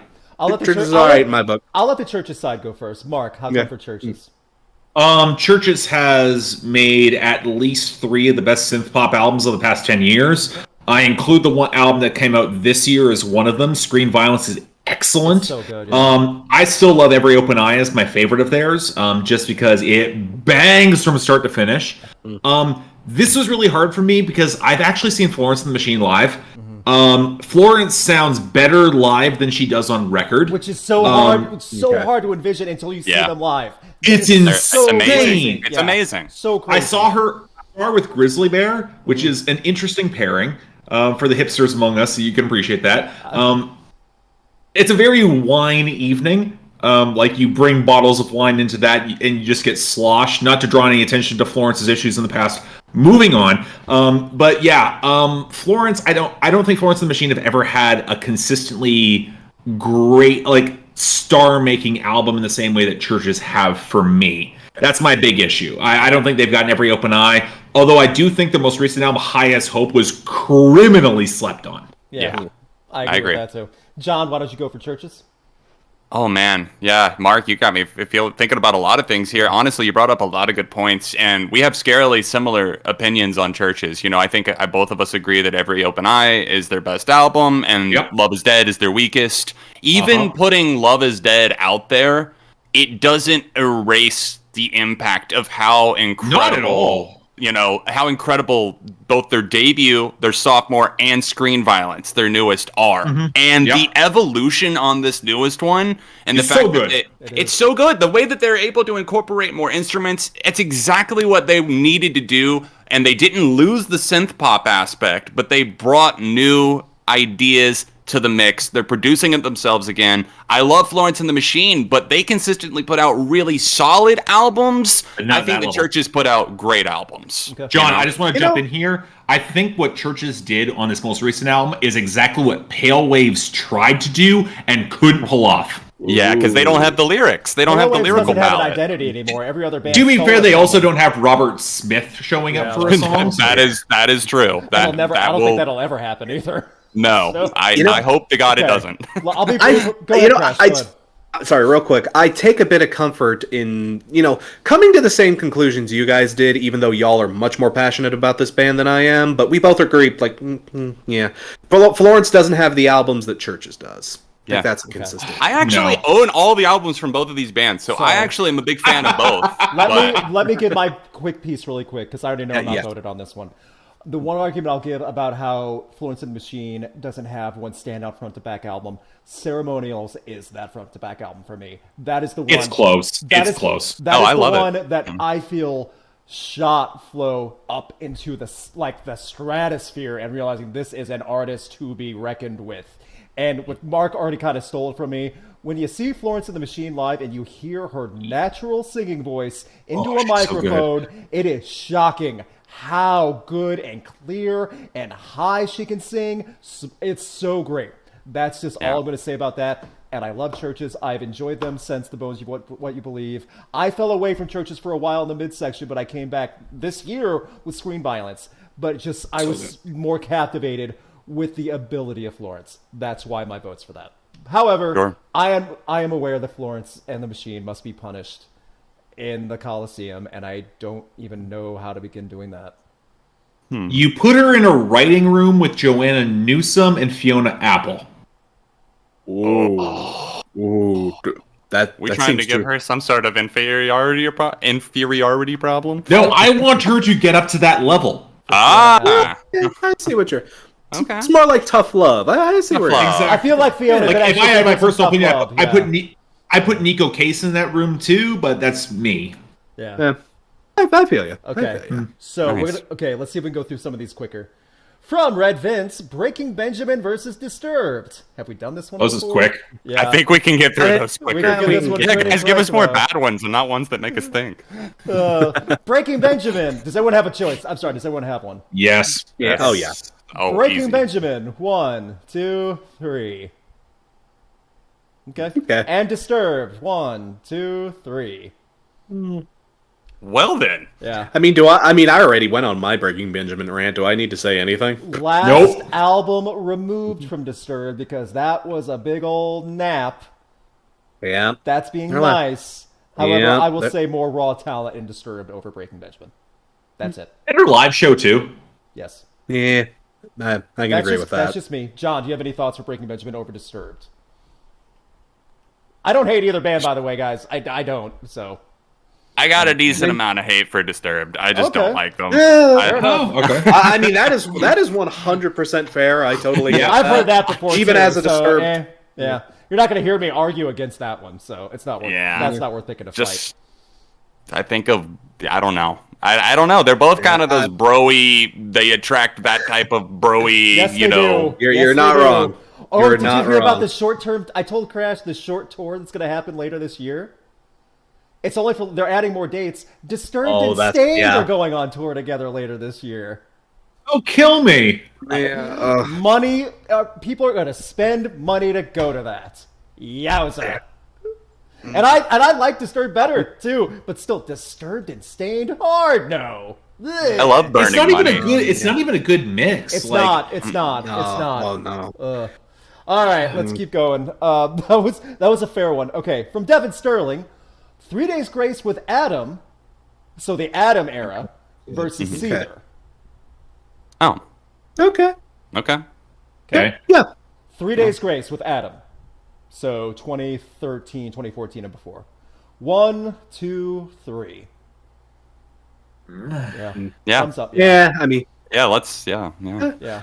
Adam, and by the way, Adam makes it. That's why. Yeah, Adam. that's why. why. That's me. That's If it was me. just in general, it might be a little harder. Yes, but, you know, But not that much harder. I'd still Yeah, I say guess 3 days you're- grace overall. I'm trying to be nice, Mark. I know, yeah. I mean, again, I've kind of gone on my Seether thing. Yeah. Like, I'm not even the biggest 3 days grace apologist in the world, but I'll take him over. either. I'll take him over Seether. I'll take Yeah. him over Seether. Sure. The fact that it's Canadian supremacy. I understand. Yeah. Okay. The fact that it's Anything Canadian crashes all over it. Yeah. I don't mean for that. I honestly don't. Canada. You're really trying to get across the border, aren't you? Yeah. Dude, you Let me guess. You prefer Canadian Idiot by Weird Al to American Idiot by Green Day. Yankovic is a legend. You shut your mouth. Yeah. Come on now. Come on now. Even Billy Joe would admit that. I have poked the bear. At least you haven't wrestled it. I was gonna say that. Damn it, Mark. I didn't want to make too many Please puns do in it. close proximity. And stop. Okay. This might be a quick one. I don't know. Isaac Zurich says Idols versus the Menzingers. Punk versus punk. Oh, Actual not punk. Oh, that's That's a tough that's one. close for me. Actual That's punk a versus tough punk, yeah. battle.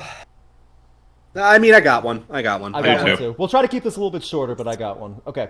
For Idols. 1, 2, 3. Yeah. I love the Menzingers though. Yeah, I want that on the record. I do Sure, love sure. the fucking Oh yeah, Menzingers. and the Menzingers are still going too. They're still, Oh, yeah. they're still Oh, chugging yeah. along decades in. But Idols, I just feel is on another level when compared. And Yeah, I think the Menzingers they have are. a sound, but the Menzingers have a very consistent sound, but they haven't seen the expansions in production or overall they have not the amount of evolved, experiment. yeah. Exactly. Really, it's just not. It's not even really a fair kind of battle there. Like It's they're two not. different bands. They're doing two Yeah. very different vibes, and like, man, Idols is just. Idols is going to much bigger play. Idols is going to bigger places, and they have much loftier goals than the Menzingers. Idols do. are still in their prime. Not to say that the Menzingers are no, not no. past Yeah. that they're over the hill or anything, but I think But the they're Idols way are longer still... into their career over Idols. Right, that's what I'm trying to say. I'd also put Menzingers against like the Smith Street Band. Yeah. Again, that would be a much fairer kind of comparison. Yeah. That's more even keeled. I feel. Okay. But good one though. Good one though. That's I feel that's Again, good, too. I love both of those bands. Both of those bands are It's super the, high on my it's the red punishment for the card, Menzingers. They have to adapt and make a 2021 sounding album. Deal with they that. have. They have to write they have to write an album called Before the Party where it's all just about boring. They have to buy like solo cups and make sure the RSVPs have gone out and they, But that still wouldn't be better than the last two Spanish love songs albums. Oh, can you imagine You're Spanish right. love songs trying to plan a party and making an album out of it? They could totally. Yes, it would be amazing. It would. Yeah, they would make My- solo cups sound tragic. Screaming My- about how they don't want to see one person at this party they have to invite. Oh yeah, absolutely. But here's Like- the thing: it's a party with all of them in like their early to mid 30s, and so it'd have a very much like alligator era national vibe in terms of the lyrical content. Yeah. Oh my god. Okay, guys, some Spanish love songs. I know you follow at least some of us. Make this album. Yes, please. That's a free idea. Not That's an a EP, free one. a full album too. We want the full thing. From all of these bands should tour together. Oh my god. Oh, my yes. God. That'd be Idols a and hell of a Spanish right? love songs. Yeah, Oh, Sob Rock tour, yeah. The real one, though. and John Mayer's not invited. The real tour. He's not even allowed to buy a ticket. He can't get in there. Heck no. Not a agreed. chance. Yeah. From Yeah. 5590ers, I have no idea if that's how I'm pronouncing it. I apologize. We might have done this one. If we have, we'll move on. Muse versus the Killers. I do think we've I done think we've that. I done think this one, we've yeah. done this. Okay, yeah, that's we've fine. done this one. Let's move on. Dun, dun, dun, Do we have any dun. updates to it? Because Killers put out a new album. Yeah, it's Killers for me on the thumbs up. Hey, same. I still lean Muse. Muse. Okay. Yeah. Even Personally. with even the 2010s output. It's still- close. Yeah. It's close. It's still close. Props where they're due, but I just Yeah, I lean Muse. absolutely. Yeah, sure. And from Ross Trbojevic, I apologize for pronunciations. Radiohead versus Nine Inch Nails. Ooh, again. Oh, Those are two very different lanes. Yeah. Two very different lanes here. Oh boy. They're not on the same stage at a festival, so. No. no, That they're would be both interesting if A-list they were. bands. Like Yeah. like. I have an answer. Oh, Yeah. I might need another day to think about this one. Same? Yeah, mean, same. We could go into overtime for tonight. 24 hours might be pushing it for my computer and the connection, though. So Yeah, I got work tomorrow, so yeah, that's I gonna mean, work. Yeah. I got yeah. assignments Alright. and stuff myself. So Call in sick, Mark. We're going overtime. Okay, all right, let's do this. Okay, I think I got it. everybody have an answer? Yeah. I think. Just don't hold me to mine, pretty please. Same. It's Same. close Yeah, to me. same, It's close for to me, sure. too, Yeah. So yeah. 4. Which one was first? Da-da-da-da. Radiohead. 1, 2, 3. Okay. Very interesting. Wow. Wow, guys. Leaving me Okay. out here high and dry. I thought, I man, got I left out thought you would drive have for somebody Florence, up. by the way, so I got you though. Ooh. 9 Inch Nails. Okay. 1, 2, 3. I am just as shocked as you. Just I John. did not barely hear for it. me Wow. here. It is. like- It's super close for me too. I mean, you will not hear me besmirch anything Honest- for Radiohead. So I better not. You know what? For me, it's apples and oranges. I don't even That's feel fair. fair. Yeah, I comparing agree these with Yeah. things, Brad you know, on that. woof. yeah, I don't. I'm in two different moods when I listen to. Does these anyone have bands, anything? generally. We'll move quick with this one because I don't want to talk about the negatives for either one of them. Does anyone have any points that they want to bring up though, just for any argument? Go One ahead, big Trish. one for thank you. One big one for me. It's the emotional appeal. Like 9 Inch Yeah. Nails can just rip your heart out of your chest and do things to it. Yep. Do horrible things to your heart, and you'll thank them for it. Yeah. Radiohead, again, while I respect their boldness, I respect them sonically. They just don't have that same emotional appeal. That's all I'll say. Okay. See, my comparison is it's a 2 versus 2 comparison. It's the Benz and OK Computer versus Pretty Hate Machine and the Downward Spiral. I'm sorry the latter group win that comparison because I genuinely can't stand King of Limbs and I can't stand the Fragile, so it kind of evens out. Okay. That's fair. Even as someone who kind of stands up for the Fragile, I can understand. I can stand understand. up. Johnny, you understand we've had this conversation. Yeah, Johnny. Hey, Yeah. Johnny. Love from the Coliseum, Johnny. We love you, bud. Okay. Punishment for Radiohead because I don't want to, but They got to finally release a new record. How about that? It's been a A while. new record of You know original it's- material and not just touring stuff yeah, they put out. Because that was the yeah, movie there you go, cool. yeah. Yeah, You know, 9 Inch Nails are just as bad about that, though. 9 Inch Nails are Sometimes they confirmed go in through the their studio. dry spells. The thing Okay, is, Nine Inch true, but the Nails Nine are Inch in Nails studio also work with now. Halsey, so Yeah. like, Also, they're actively making music with tons of other stuff. Yeah, that and we can Radiohead explore. have a new band called The Smile that debuted at Glastonbury. Did anybody listen to that?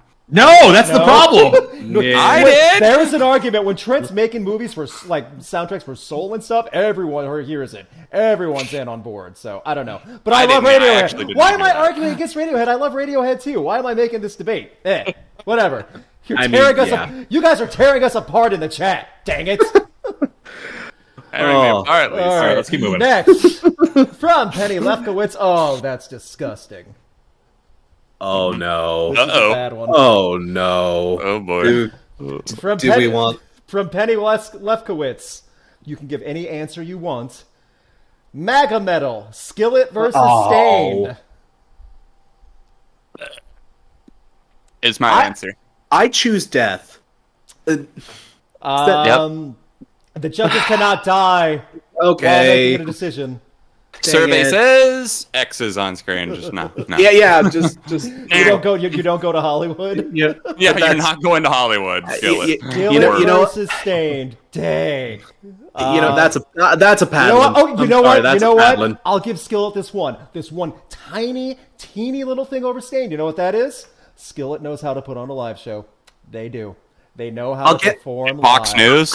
I will. Yes. You know. fine, but- Before Cooper went crazy. Yeah. Yeah. Can we be fair? Yeah. Before Cooper went crazy, they honestly could. I'll give this one to Skillet. That's Again, it. That's the only thing because I'm giving him to. Yeah, exactly. There was at least a time when I could have defended Skillet. I cannot say that for Stained whatsoever. I would also like to remind my friends here that Skillet's new album Dominion comes out in a few months. Their new single's available now. This is going to be a message to all my patrons who could potentially put this in an episode of On the Pulse. If you do this, you will be vetoed, banned from my Discord and my Patreon. You have been warned. Get that warning in, Mark, because you know, yeah. I'm not covering it either, for the record. Can someone make a timestamp and just make sure this is a prominent feature for this video? Prominent feature, clip it, put it on Twitter, Instagram, TikTok, period. I didn't like Skillet back in 2012, 2013 when they put out Rise for that evangelical bullshit that thing was. Really? And I have no patience for their boring ass bombast with no consistent groove that they will put out now, especially with any sort of faux make America great again nonsense. Yeah. Nonsense. Remember when the inspirational evangelical stuff was the worst of the problems for Skillet? Remember that? Yeah. The thing is, this was I hated that stuff. I hated that stuff 8 years ago. Yeah. Do you think I want to deal with the crap they're putting out now? Ew. Yeah. I don't know. Again, I've seen. I have a lot of history. I have a lot of personal history with this band. I swear to God, there was a time where it wasn't quite that bad. It was still always pretty bad, but just they didn't used to be as bad as any other Christian band of the time, at least. Which still isn't saying much, but there was a time when this band wasn't that crazy, and it breaks my heart to see him jump off the cliff like. Let me say this briefly because I want to dispel something. The majority of Christian rock, the stuff that's pumped out of tooth and nail, most of my issue comes out to the production being god awful, and a lot of it just defaulting to the Jesus formula. There is still legitimately good religious themed music that comes out of there. Lingua Ignota put out a fantastic album this year. And I think all of us in this chat here John, did you hear Lingua Ignota's newest album? Okay. I know Luke did, I know Crash did. Yes. I'd actually stick up for some of the country stuff that is more religious themed. Alan Jackson put out a double album this year that's great and has a lot of strong religious themes. It's very traditional country, neo-traditional country, but it works for what it is. The evangelical theme where it gets in your face and completely flies in the face of what spirituality could and should be is just so gut level offensive to me that, again, that's why I have some very stringent rules surrounding this.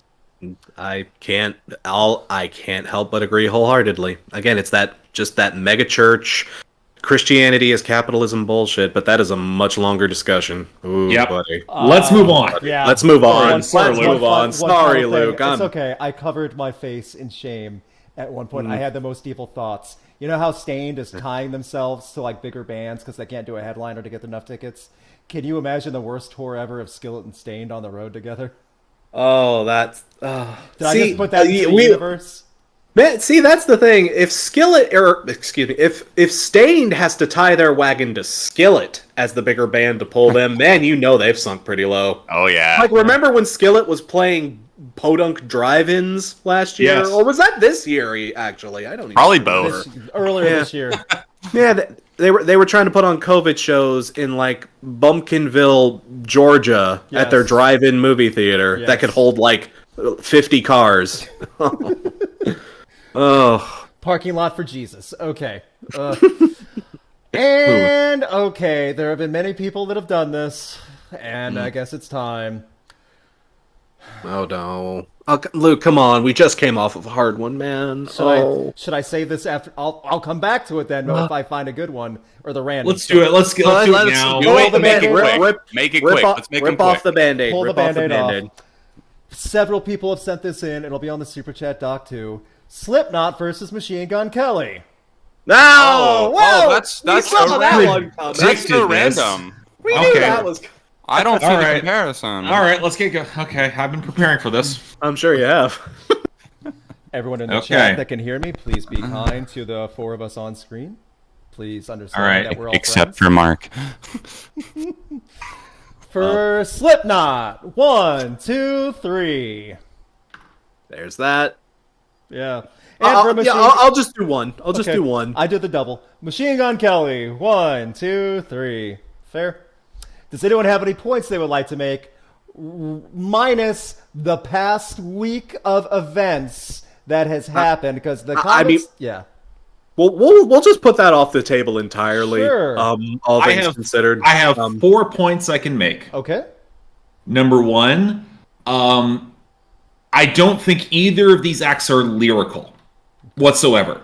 Like, I gotta be honest, I went through both of their discographies in preparation for this specific ask, because I knew this was coming.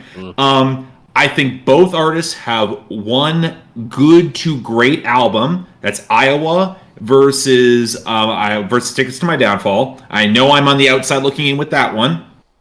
I also think that Slipknot had the massive advantage of having the past 2 decades of being able to build rock radio in terms of being able to build their following, cultivate a really potent live show, whereas that doesn't happen in rap radio at all unless your name is Kanye, Jay-Z, or Eminem.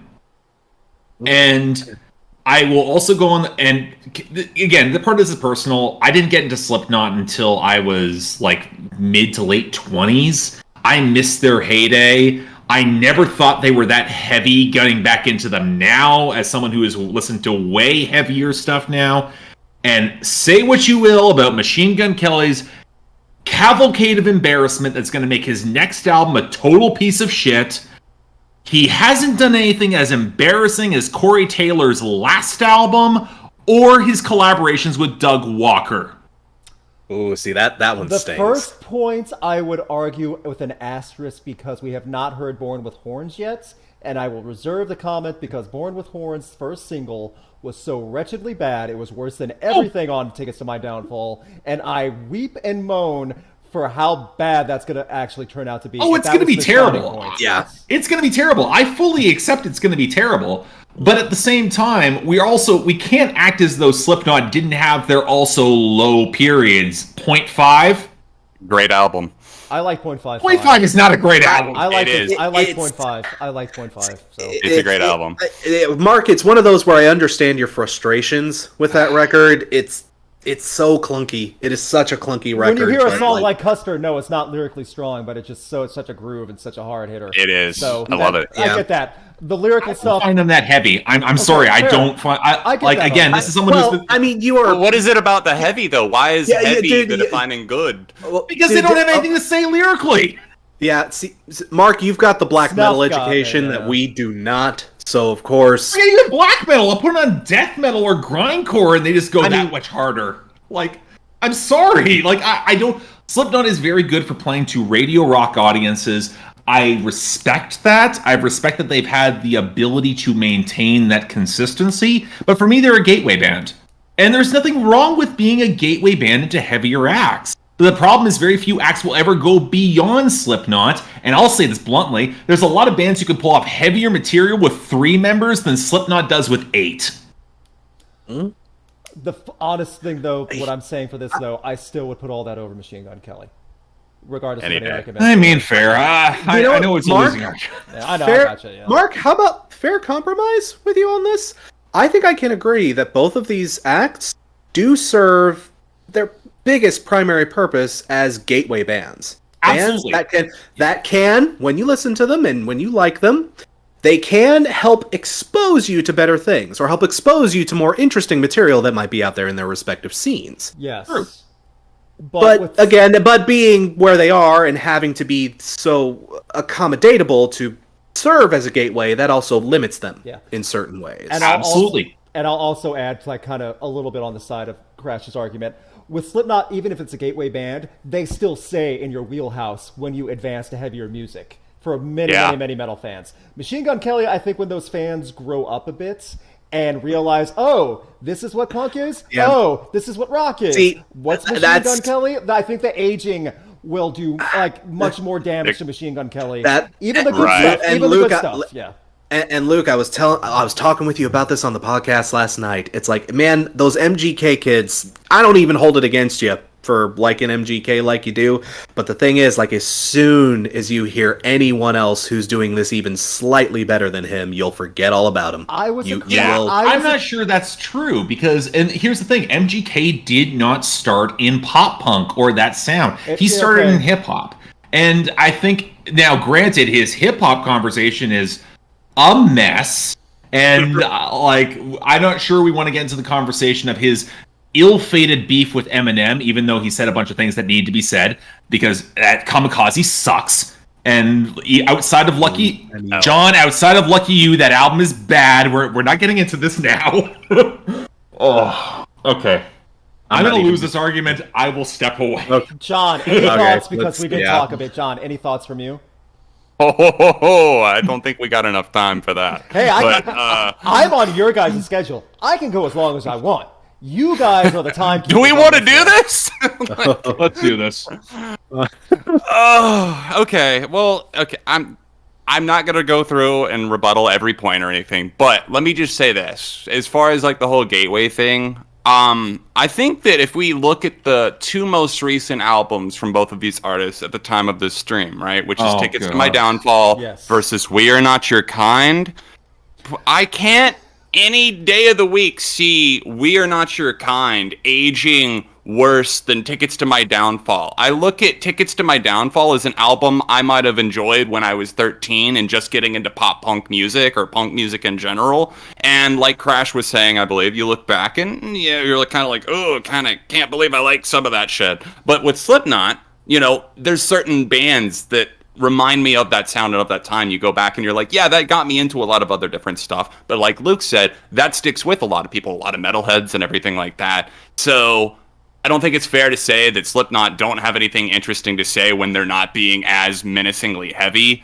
I think that they have a lot of really interesting slower stuff, like what's that one song, Vermilion Part 2, stuff like that. Yeah. You know, I think that Corey does have a habit of saying a lot of different things, and they do have that in common, that they both like to run their mouths. But here's the thing, MGK doesn't have the credibility to do that. And I agree. And if he starts doing that more on record, which he will, and it's going to bleed into his music further and further, I feel, it's just going to create a further divide between the level of people who are able to take him seriously and those that look at it more as like a joke.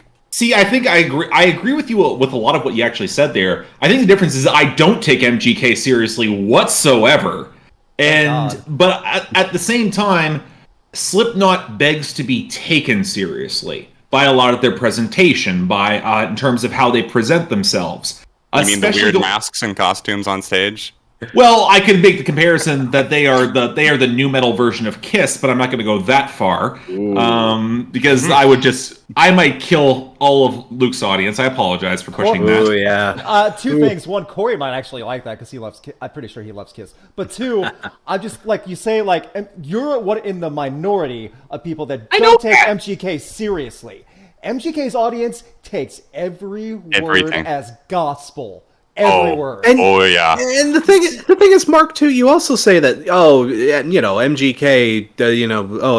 Slipknot wants to be taken seriously. Does MGK not also want to be taken? The way he rants on stage, he sort of sounds like he wants to be taken. It's tough for me to take him It's tough for me to take him seriously. He might want it, but I don't think the industry is ever going to give him the level of credibility that they've given Slipknot. So on some level, I also realize that MGK is on some level a prop in the larger on-scale war that Diddy's waging with the larger music industry in order to push this So I can't take him seriously from that perspective, and I know his next album is going to blow ass. Yeah. But at the same time, I don't put Slipknot on a pedestal, and that's a personal thing with me, and I understand that Slipknot's gotten a lot of passes in the industry that rock radio will give them in comparison with rap radio, in comparison with pop radio, in comparison with the indie scene at large. And even some subsets of the metal industry have not given, keep in mind that they're up until the last 10 years, Slipknot was considered a general joke to large chunks of the metal scene. I mean, that is true. People Beginning- forget it people took forget year- about that. It took till Volume 3 for people to really open up, or even give them a chance. Maybe a little later, but like they really hit it. Yeah. So Even then, it was slow going. They had they had to really work. Man, some of the initial reviews. Go back and actually read a lot of the mainstream press reviews of Iowa. Oh yeah, Which I think are unfair. I think Iowa's a great album. Oh But at the yeah, same- yeah. But again, Slipknot. Yeah, people. They definitely earned that reputation that they ended up eventually getting because, like, they did not have it at first. Oh my lord, it took them forever. But rock radio let them build the runway to that. Whereas I don't know if they have the rock radio power that you think they do. They're not like a 3 Days Grace or a Seether that constantly get number ones on rock radio. I have their singles chart pulled up right here, and their mainstream rock charts. Yeah. I mean, they've had one top 10 hit in the past since 2015. yeah, And We Are that- Not Your I think the Kind one did thing- not get as much radio as people think because it's No. The one thing I really. will give Slipknot is that they've managed to, and this is the one thing they will always have over MGK, is that their live show has won them so many fans. And it still in does. That terms is of true. in terms of the theatricality, which is why I make the Kiss comparison. Half of that is a compliment because Kiss kills live. Oh Fun. yeah. I've shot them live. They're fun. But Yeah. I will say this, though, too. We Are Not Your Kind, my favorite album of 2019, so there is obvious bias. I am aware sure. of my own bias. You could have put Slipknot against a lot of people. I still would have said Slipknot. It's just that it's Machine Gun Kelly, and that's... Easy, I think easy. I think he's an easy punching bag, and I think overall the analysis of when his career crashes and burns in the next year and a half. I think I was going to say 6 months, but I say a year and a half. I'll give him a little credit. That's fair. I think the career analysis of what will come out from behind the scenes, especially in comparison with how Travis Barker has monopolized what he's done in order to pull out from that, I think that's a more interesting conversation. The Travis I. Barker deep dive of the last year and a half is going to be a weird one looking back. Yep. Absolutely. I agree 100%. That was a good discussion. I must say. I apologize to everyone in Luke's audience. I know I come across like a total dick with this sort of thing, and a total hipster, and someone who really gives Machine Gun Kelly entirely too much credit. Trust me when I say I just enjoy the hell out of Tickets to My Downfall. I have more fun listening to MGK than Slipknot generally, at least for me. But again, if this is your thing, I don't disparage you or anything like that. I think we can all agree once the whole MGK situation has settled and passed, it's going to make a hell of a Netflix documentary. Right? Well, the sad thing is that MGK is too fucking stupid, and he's decided, like, I'm going to participate. I'm going to participate in a giant thing surrounding Mac Miller.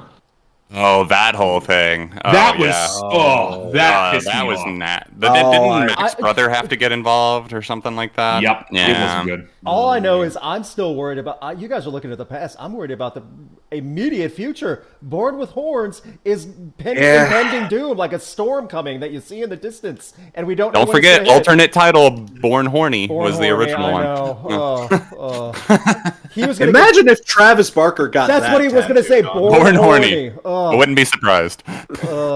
Travis Barker's dating a Kardashian. I question his taste already. I Yes. question Megan Fox. Why is she tolerating so much?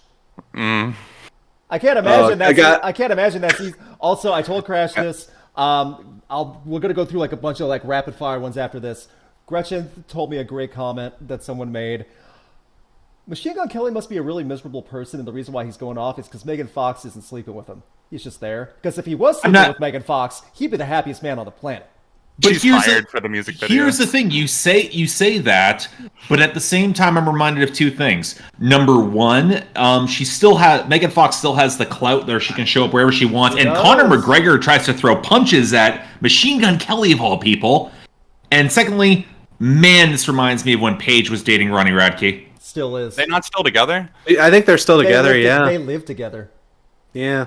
Oh, isn't that lovely? Yeah, Mark, I don't like thinking about it either. Guys, I'm sorry, but we are actually getting comments in the chat. We really need to move on. People are like, they're still going. Let's let it go. We'll let it go. We'll do some rapid fire now to make up for it. Apologies, guys. This is very topical, so of course we wanted to air out our grievances. And I had go a little bit longer if you guys are okay with it. We can go a little bit over and do something. By the way, fine. I just want to say this before we go to rapid fire. There were several super chats with the same thing for this one. So think Sure. Really? Okay. All right. It's a little bit different. Okay. Rapid fire. Da-da-da-da. Yes. Default versus Theory of a Dead Man. I don't know Default, I don't think. I know Default. Wasting Default, too. my time. That one. Oh, yeah. Canada. I know they- that song. They were real flash in the pan. The singer was Yeah. country, if I'm correct. Is that correct? What's that? The singer. Yeah, was they're country. both Canadian. Both Canadian. Okay. Yeah. I hate that I'm the one that knows that. I'm not. Yeah. Okay, thumbs up for Default. 1, 2, 3. I'm Based off sorry. of one I song. don't. One Based song. on one song, yeah, let's go. Theory. 1, 2, 3. Fair. Still like Santa Monica, No, and that's old pretty much stuff, the only thing yeah. I will stand Oh, yeah. behind. I like I Santa get that. Monica. I get that too. The old, yeah. Anything. I don't want to talk about wretchedly bad Theory. How bad they were last year. That was an abysmal, disgraceful. Everything. I have never heard it. Oh, don't, just don't. bad. I'm not gonna even tell you. Don't. You'll love how bad it is. No, don't listen to it. It's honest. Yeah, let's keep moving. Yep, you Yeah. got it. Not worth it. From Alex, Code Orange versus Spiritbox. Have you guys heard the new Spiritbox? I have not heard the Yeah. new Spiritbox yet. I can't weigh in. Okay, we'll make this really quick. Code Orange. 1, 2, 3. Okay. Really? And Spiritbox. 1, 2, 3. For me, this was close, but man, I don't know that glittery, just that pretty vibe. I'm more about it. I'm By the sorry. way, That's Yeah. just me. Just, I do love be Code fair- Orange more, but Spiritbox is on my best of the year list already. So. Spiritbox is on my list of albums to cover. I'm getting to them. Okay, fair. Okay, Fair. well, no Fair. problem. That's not a rock one. Gonna move on. Thank you, though. Gonzo Lude, Dead Kennedys versus The Clash. Oh, Ooh. Interesting. Yeah. Got an answer? Okay. Yeah. yeah. Okay, for Dead Kennedys, 1, 2, 3. Really? I would say The Clash. You know what? yeah. I'll throw one in. Just Pity? I was on the fence, so I'll throw over. Okay, over. and for The Clash, 1, 2, 3. Any thoughts before we move on? Albums are better. Yeah. Yeah. Minus The that Clash. last one. Yeah, albums are better. The Clash was more important. I will say the Clash was more important. They probably have the better track record overall. The Dead Kennedys were more interesting overall. They had a lot more to say, I think. I don't know. Yeah, You but could the albums argue have that. aged. You could- The albums have aged worse. Oh yeah, agreed. Same. Yeah. A very valid point. But Okay. I was kind of on the fence. I figured I'd be the I odd. get it. Yep, totally. Yeah, sure. From TV Island. Oh, that's disgusting. Oh, That's the second time I've heard you say that. two disgusting ones. Oh, in that's this. disgusting. Oh my goodness. Do you want to hear it? AJ, Sure. Yeah. AJR versus Falling in Reverse. Oh, that's not hard. That's Luke, I said not talk hard. dirty to me, not XXX. Jesus. As if you associate AJR with XXX. Oh man, that would blow their minds if they saw the 2 X's after the one original X. They wouldn't know what to do with that. Okay, They would I not. know. AJR. 1, 2, 3. I hate that you made me give a thumbs up to AJR of all I people. guess. Really? I got 3 of us. Falling in Reverse. 1, 2, 3. I mean, I like some Falling in Reverse stuff. Let's not pretend like they don't have anything no, good. Popular Monster was the one that's like, okay, maybe they are getting their act together, maybe, and then Ronnie Rackey's still Ronnie Rackey. I don't know. I like a I- decent amount of The Drug in Me Is You, to be honest, too. And some of Just Good Like for you. You or Just Like Me or whatever it was. So much of it's trashcore, and the early stuff is trashcore. I've been a big rant on that, and I know people hate me for it, but the early stuff is trashcore. I mean, you weren't wrong. Through and through. There's nothing wrong with liking some trash. True. Fair enough. Yeah, I can't argue that either. So, Yeah. da, da, da, da, da. From Cyrus That's nice. Harrison, Fallout Boy versus Yellowcard. Ooh. I got one. Have not Oh, I done do that too. one before. Yeah, I have this one already. Everybody? Okay. Yeah. Fallout yeah. Boy. 1, 2, 3. Yeah. Sorry. Oh, okay. Yeah. Okay. And This I don't is mind. Yellowcard. right. I don't. Yellow I don't card. mind. Yeah. One. There you go. Yellow card. Yeah. Yeah.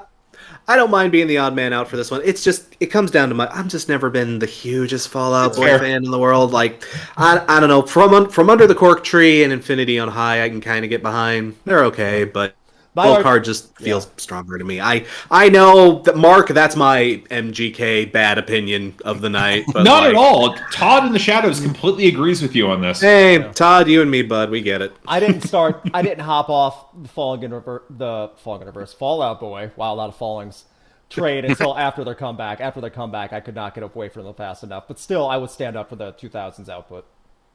Mm-hmm. So. Oh yeah, fair, totally fair. Yeah. I just don't think Yellowcard have the albums, you know? Fall Out Boy got the albums. Yellowcard don't really have that many. I'd give them Ocean Avenue. Ocean Avenue's pretty damn good. I don't think the lyrics have aged that well, to be honest. It's a little too cheesy. Maybe it's just too cheesy for me. Okay, but compared to Fallout Boy. Yeah, I love Fall Out Boy's overwritten. I think the difference I love there. that, though. I love how that's their hook. That is their hook to be overwritten. So. Yeah, exactly. Yeah, exactly. Okay, let's keep moving. Chris Doman, Rage Against the Machine versus Fever 333. Oh, not fair. Oh, not fair. I see where your head was at. And I really love Fever 333, but Rage Against the Machine. 1, 2, 3. I mean, there wouldn't be a Fever 333 without exactly. Not even close, Machine. Guys. Yeah. It's like not close. Rage Against the Machine is touring next year.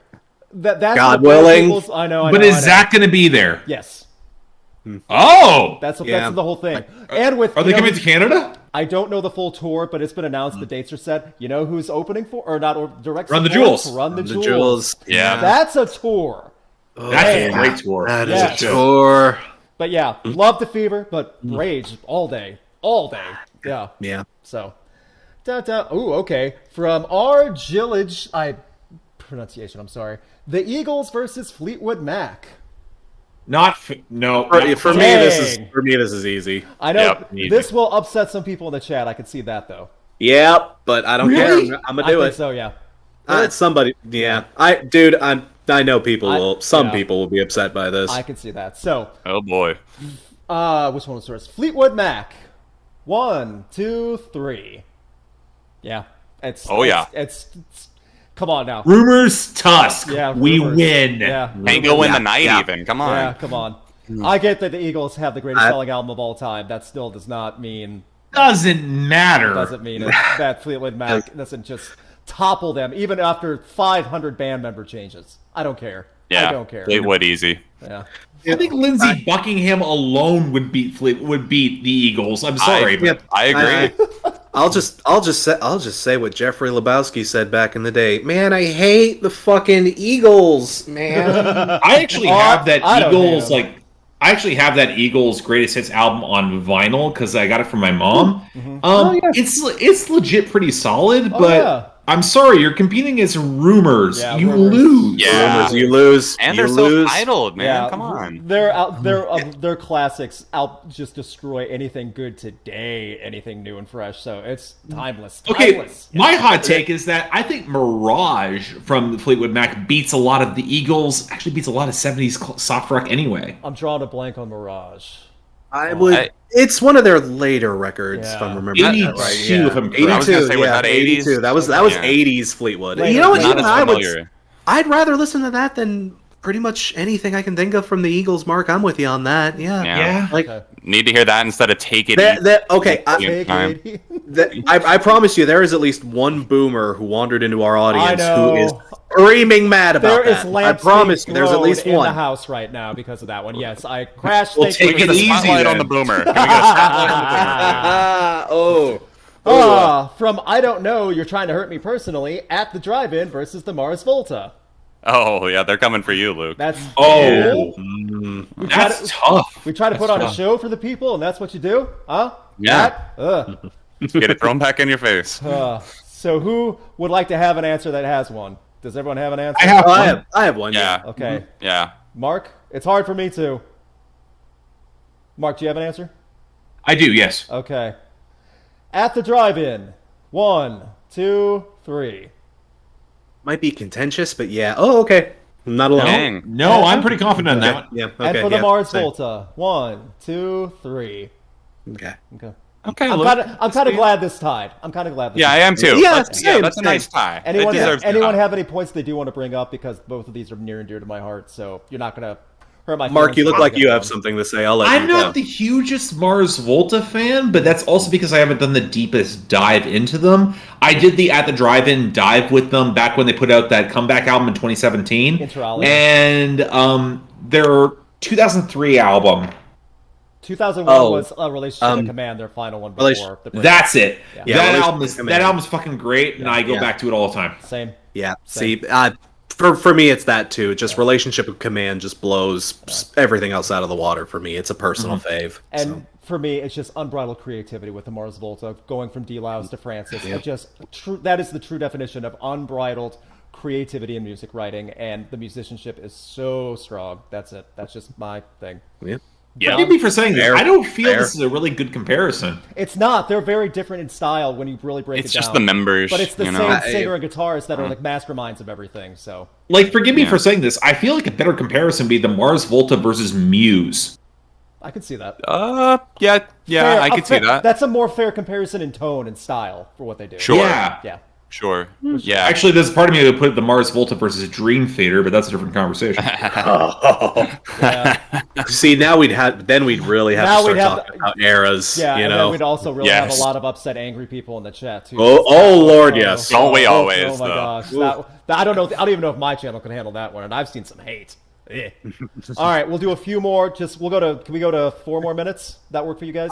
Easily. I'm good. Good. Yeah, bitch, Luke, I'm good. where I'm not in any rush. Okay, well, not I want to either. make you guys, some of you guys have schedules. I don't want to keep you up all night. I could keep you here all night if I could do this all night. You guys, Hey, I I could probably feel- do this another half hour. I'd be fine. I was about to say, I feel really I'm bad that good. we took up so much time with the Slipknot thing. So See, I think I don't we'll think- give this okay. time, you know? And I I feel don't- like I ahead. can totally stick around. I feel like it would Let's be go. good You know on what? these people's part to kind of Okay. make up for Yeah, it. As yeah, long as yeah. everyone's on the Half same hour. page. How about That was Phil- entirely okay my with that. fault. I No, entirely no, in favor no. of doing more. I share some. No, of the we blame, all too. did. Yeah. We all did. We'll go to. How about this? I helped. We'll go.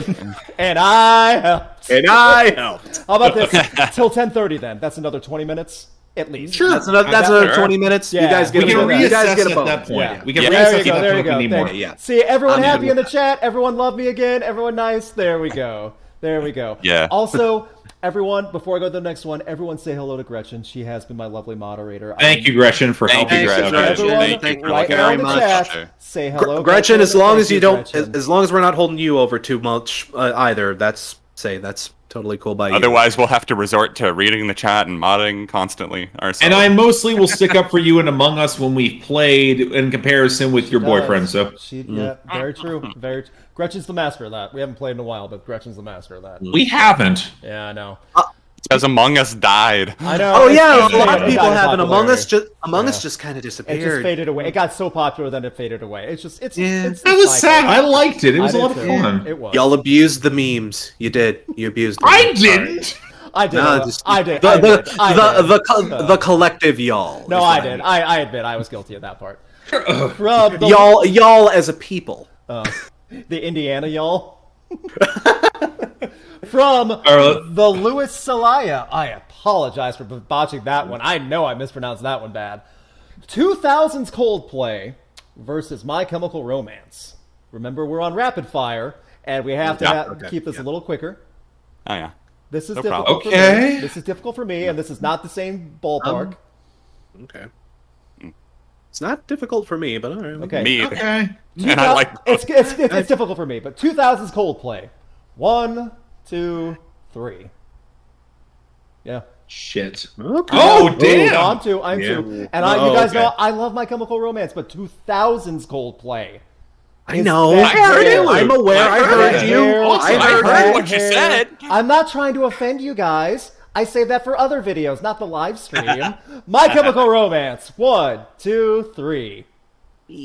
I mean, I heard you, Luke. I know 2000s you. Coldplay. I think me and Crash both heard you. I love 2000s Coldplay, man. But Sure. I was just, I was just Luke, saying that's my argument. Go ahead, Mark. Luke, let's be honest. We were the ones who did the Coldplay tier list. Yeah. We understand how right we are. Let's just keep moving. We've got one Viva La Vida versus Three Cheers and Black Parade. I love a rush of blood to the head. I love. I do too, but I don't think that it's. I just don't. I couldn't put it up against. No, I won't make an argument level. against my. Okay. You gentlemen who are right can enjoy your little espresso drinks and your avocado toast and your extended pinky as you enjoy. Oh, Coldplay. Coldplay is so much better than these loudmouth, these louts in their black makeup and their depression. Oh, dearie me. Ooh. I feel targeted, don't you, Crash? I know, right? The amount. I feel Crash and I end up on the same side a lot. The amount of sass coming from this stream right now. Sweet. It's unbecoming of them. I'm sorry. I agree. This is not appropriate live stream behavior. And this is me wearing the Nick Cave in the Badge Siege shirt of all things. I have a Tool shirt and Tool hoodie on. I'll go change into my damn Three Cheers shirt if we need to. I got Three Cheers. I got my the Black Parade over on vinyl right over there. Right over there. Yeah, I don't believe you. Do we have to do the vinyl show and tell again? Yeah, let's do it. Everybody pull out their Black Parade. No, because that last time I did that, people green screened me into holding a bunch of trash, and then I looked like an idiot. Never forget. Never forget. Last time I trust my audience. That was a fun week. It was a fun one, but still. But to be fair, you made the mistake of trusting your audience. I did. Lots of Simple Plan memes. Oh my gosh, that was really funny. One person did it for Trapped. You crossed the line, idiot. Thanks for coming. Muted for life. Moving on. No, joke's on you. He's just holding a picture of a lawnmower. I know. Still bad. All right. Okay, here we go. Let's get it Rapid going. fire from from Carter Bodges, Peter Gabriel era Genesis versus Phil Collins era Genesis. Oh, we've done this. Have we We've done done this. Okay. But Peter Gabriel. Yeah, I'm Peter Gabriel too. Sure. I vote Peter Gabriel, but there is a terrible little part of me that still likes Invisible Touch. I'm sorry. Oh, no, that's Invisible fine. Touch is No, great. that's but fine. Okay. Yeah. Yeah. No, for sure. From Fires of the Mind, Godflesh versus Ministry. I have to sit out because I do not know enough Godflesh. I don't either. Same. I don't, but I would lean Ministry. I know a little bit of Godflesh, Okay. so Fair. So a little bit towards Ministry. Fair enough. This is dumb. It's not even gross. It's just dumb. From KDog1265, Of Mice and Men versus Of Monsters and Men. Come on now. This is not close either. For the memes. It's the memes. For Of Gentlemen, Mice and Men. 1, 2, 3.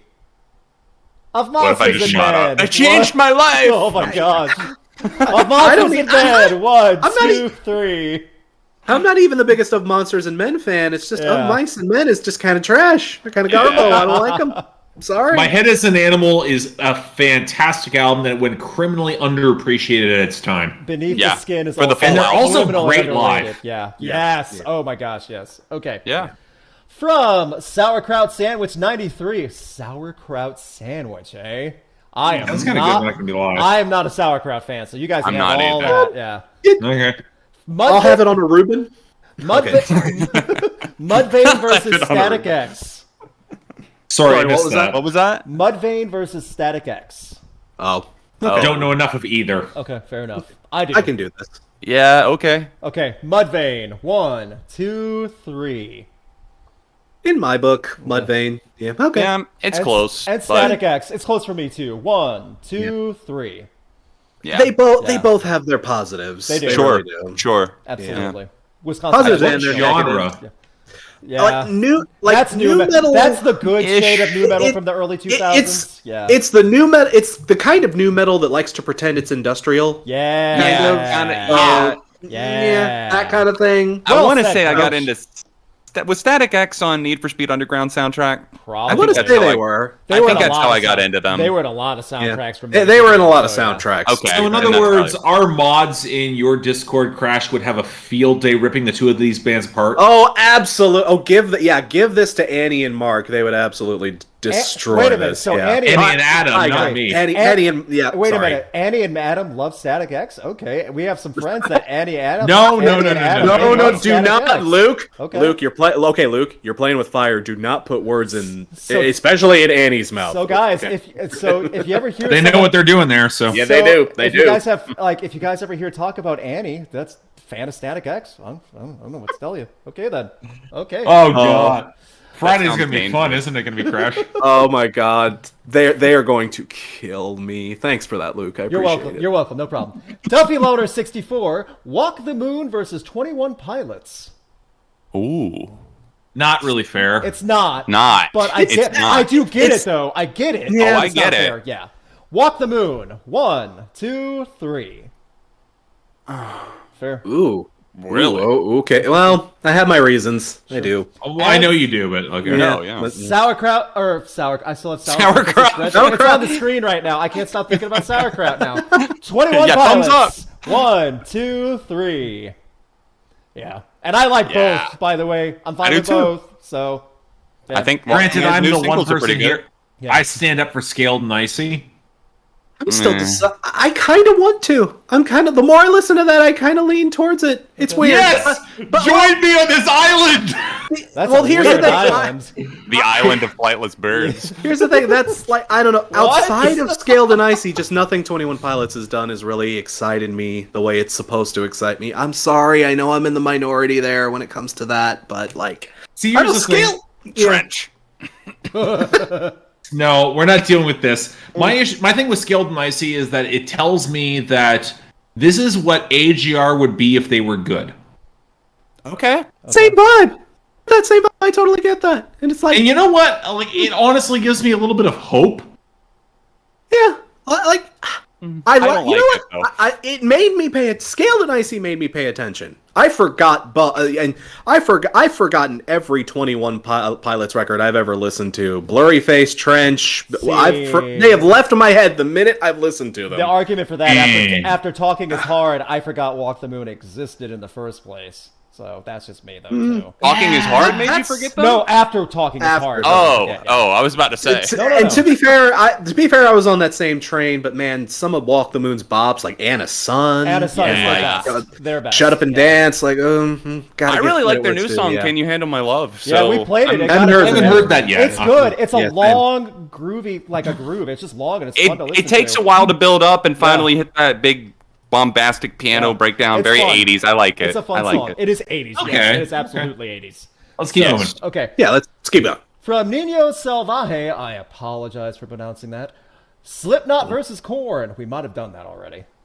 Yeah, but Any just in choice- case we haven't, just any let's choice? do it. Okay. Thumbs up. Okay, yeah, we can do a quick one, super quick Okay. one. Slipknot. 1, 2, 3. Okay. Well, I'm not the biggest fan of them, but Sure. Iowa's at least good. Slipknot, I don't think Korn has a good album. Dang, okay. Ooh. Kind of what I've just never been a Korn fan. That's just me. You know? Yeah, same. I will give that. Corn is a unique thing for people. Like, it's a unique flavor that some people are into. Some yeah. people aren't. Unique. Yes. That I would give them Mark unique. really Yes. coined- Scat singing and Killed by the bagpipes chat. in your new metal, I would give that unique. Yes. I've heard Korn on MTV Unplugged. Okay, that's I want fair. to see that now. I did not know that existed. I Oh haven't no, seen you that. don't. No, you don't. I've seen No, it. you I don't. Are the don't. bagpipes then. present? No, Are you the don't. bagpipes there? Ugh. I don't think they are. Actually, No, the bagpipes are not no, on they that. aren't. No. Then I'm out. Yeah. From Doubly Mike, Interpol versus LCD Soundsystem. Ooh. Not fair. Not Again, fair that's again. Probably rough. not fair. Yeah. Dude, that little- sucks. Little rough, but Interpol. 1, 2, 3. I'm gonna be alone, aren't I? No, Yeah. I'm with you. I am with you. Oh, okay. Barely, okay. barely. I mean, this is a hard one to even argue because it's not Yeah. fair. So, and LCD so very sound different. LCD sound system. 1, 2, I 3. feel gross. I feel gross. Oh, Yeah. oh. Is that because your shower's been broken since May? Not that. Oh. Oh, Jesus. Mark, we just had to step up and be. All this right, time well- we had to step up and be. And that's for the Okay. MGK. a-holes. Yes, all right. Context for everybody. Yes, yes. I have not had hot water in my condo since late May. So if Awful. you wonder why I've had a bit of a tempestuous opinions on many a thing since then, that's why. I am not an LCD Soundsystem fan. They trigger my hipster, I want to kill everyone in this dive bar response. Yeah. But That's Interpol fine, has fine. one good album, and that's it. Maybe two, and that's I would it. give I'm them more than sorry. two. I would give them more than two.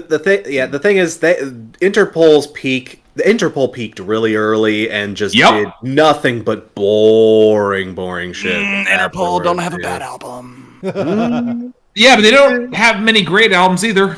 Maradar was underrated, so was El Pintor. El Pintor was not underrated. It was one of the best albums of 2014. No, it was not. Okay, that's a different conversation. We will get. John, how are things on the West Coast? Somebody had to make it. This chat, Fuck is you. Yeah, fair. This chat is just tearing us apart. Andrew Geiger, The Cure versus Joy Division. Oh, not. Oh, fair. not fair. That's not fair at all. In my opinion, not fair. I would at agree, not least. fair. Yeah, but we can do it. Andrew Geiger, thank you for that. The Cure. No. 1, 2, 3. I mean, Yeah. y'all. Yeah. y'all. Come on. Sorry, but Robert Smith is God, y'all. Just Yeah. we know. We know. Come I on. think my issue with Joy Division is that they they didn't have the opportunity to build to Right. what the Cure yeah. did. It was so Again, so short. Yeah, So. it's not. Again, it's not a fair comparison. No. but, No. From Scentless Apprentice, that's a name. Radiohead versus the Flaming Lips. I got an answer to this.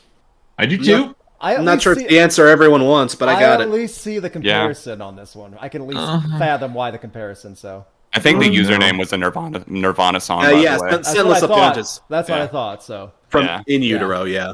okay, for Radiohead. 1, 2, 3. Don't kill me. I know. And the Flaming I know. Lips. 1, 2, 3. I'm Yeah. sorry, Mark. You just been. They Yeah. have no. way too much fun with the Flaming Lips. They're one of the Sure, good sure. psych rock bands of the '90s. And they keep doing interesting things. Here's what drives me crazy about Radiohead for a brief second. A lot of Radiohead's experimentation coming out of the 2000s and into the 2010s has been predominantly set within electronic music. The problem is, if you listen to any sort of electronic music, you know exactly what Radiohead and Tom York are cribbing from. Yes, we heard you listen to Aphex Twin. That's very wonderful. We're very proud of you. But at the same time, you're not doing things as interesting and cool as Wayne Coyne has done with the Flaming Lips across both the 2000s and the 2010s. Yes, I know the Flaming Lips have deeper holes in their discography, but not much is beating Yoshimi. I'm sorry, not a lot is. But that's a damn good argument, man. the Flaming Yoshimi. Lips also have those Beatles covers, which are so weird and so rough that But- Radiohead doesn't even have anything that close to what the heck am I listening to? But that's kind of why I love the Flaming Lips, because they have those weirdness. They also had an entire covers album that features Chris Martin, Yeah. Erykah Badu, Nick Cave, and Kesha. It's amazing. Oh, no. I'm not Yeah. against the Flaming Lips. Don't get that argument wrong either. That's not the case. But I would still go for Radiohead just for composition. I writing, understand. Yeah. I understand. I think my issue is Radiohead in recent years, and the last Flaming Lips album in 2020 was really good. I don't even know if I heard it, to be honest. So I can't even. Most people didn't, but I think it's me and Fantano on an island with this, but I think it was really good. I heard it. I thought it was okay, but I just didn't. I don't know. It didn't click with me as much. John, do you like Radiohead? Are you okay? Are you a fan? Who, me? Yeah. Me? Oh yeah, I'm chilling. I'm chilling. Okay. I'm good. Yeah. Yeah. Oh yeah. I kind of casually enjoy them. You You've know. heard them. You've heard them. Okay, good. I got into them because of a moon-shaped know. pool, so it's a little hard to hear the slander about the 2010s later material, but we're fine. I see. We're fine. Look, John, you didn't have to deal with the dislike ratio I did when I reviewed a Moonshaped Pool. Hey, you didn't have to deal with the dislike ratio when I originally put them on a list of bands I couldn't get into in 2013. You also put the Swans on that list, and I have issues with that. Yeah, so did everyone else. Get in line. I know. Okay. From Alex Kahn. Okay. The Cure versus the Smiths. Oh, not hard. Oh. The Cure. 1, 2, 3. Again, like Are we really trying to go against Robert this- Smith here? What? this one? this would be such a harder conversation if Morrissey wasn't a prick. Wasn't a monster. I wouldn't even say that. Purely on music for me.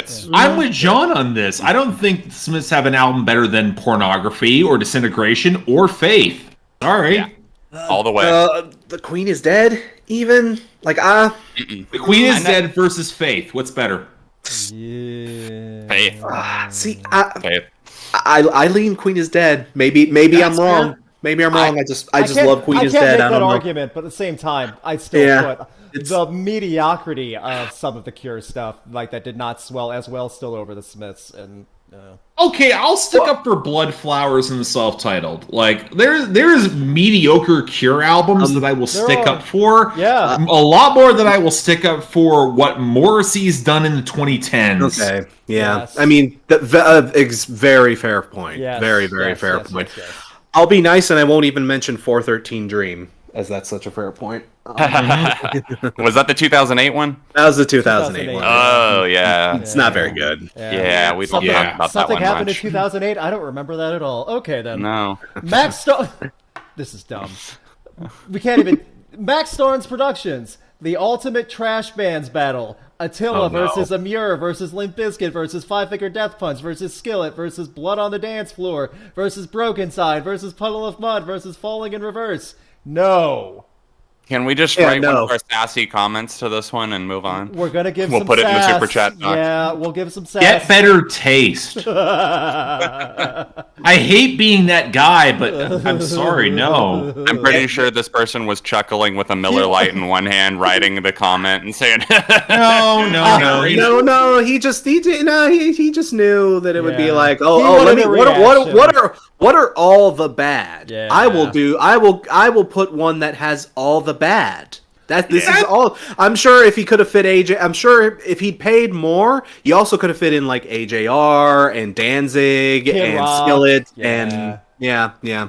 The sad thing is that the when you try to accumulate the bad versus the bad, a lot of it isn't very interesting because a lot of these bands aren't that interesting. I mean, right, they don't have a ton of discussion. The discussion's Like, made. There's no more points to make. You know, there's no more points to make. There's only so much you like- can say. Yeah. And keep in mind, as music critics, we've heard the psychosexuals of the world. We've heard the Sam Hunts of the world. Like, I mean, last year was wild. Yeah, last year was wild, but the thing is, a lot of these bands, sometimes we've all gone off on the occasional band here and there, but a lot of these groups.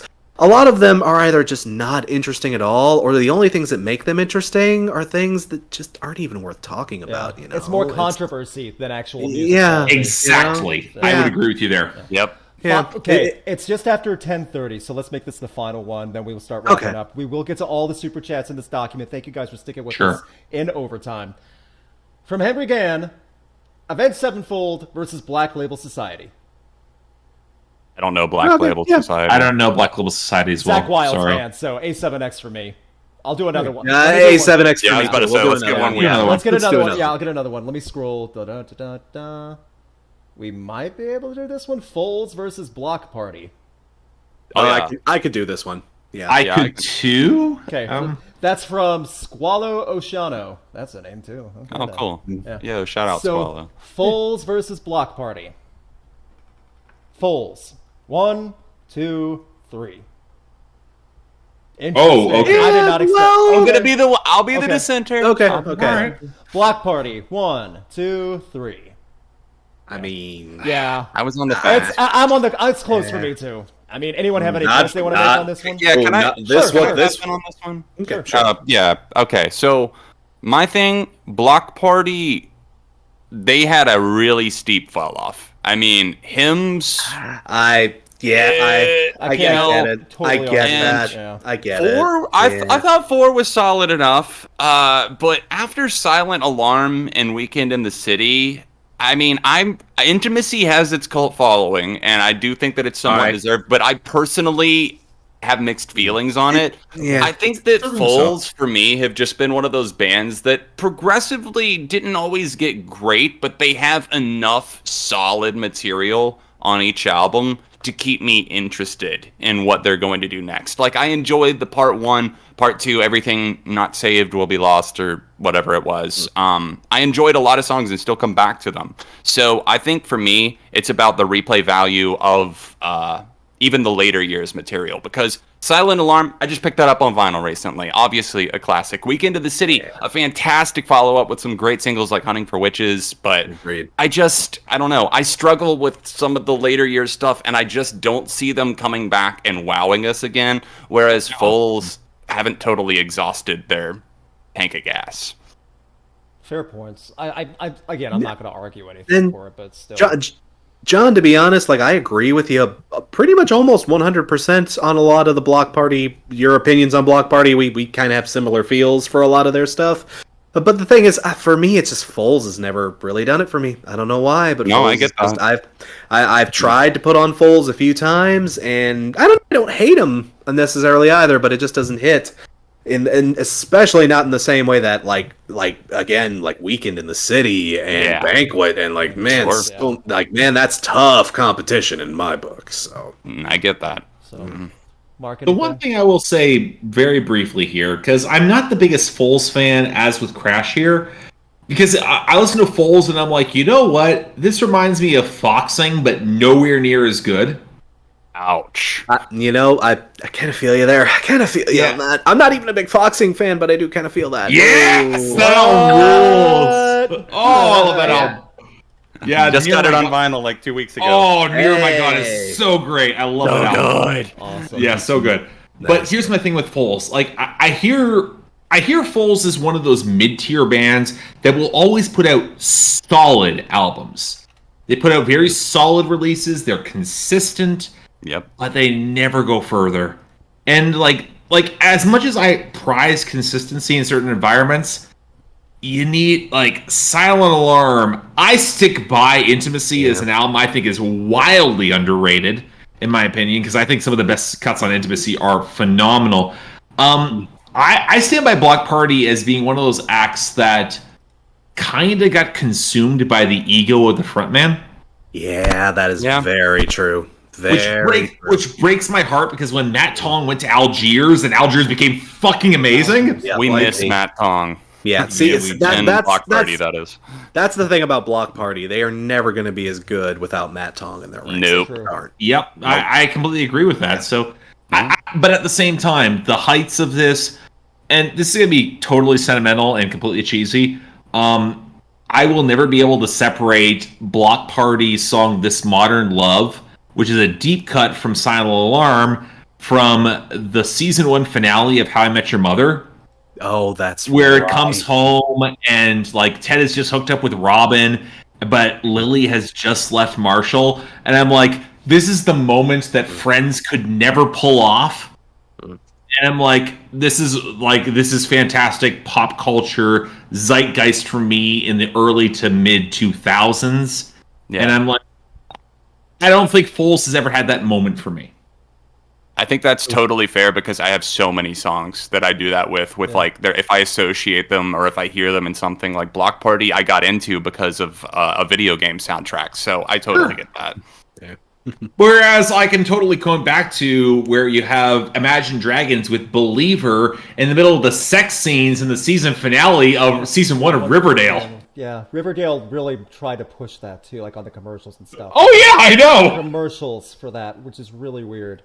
Really, I just broke Crash's brain. It's amazing. No, I remember. I didn't even see the actual episode, but I remember the commercials being spammed with the song "Believer" going and all that. And what did they do to the generation? I don't know. That also, someone just said that finale gross. I think they're talking about How I Met Your Mother, unfortunately. So. Oh.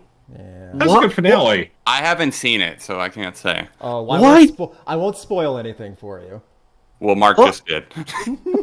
It's season 1, and to be fair, the show went for 9 seasons. I know. I was joking because Luke said.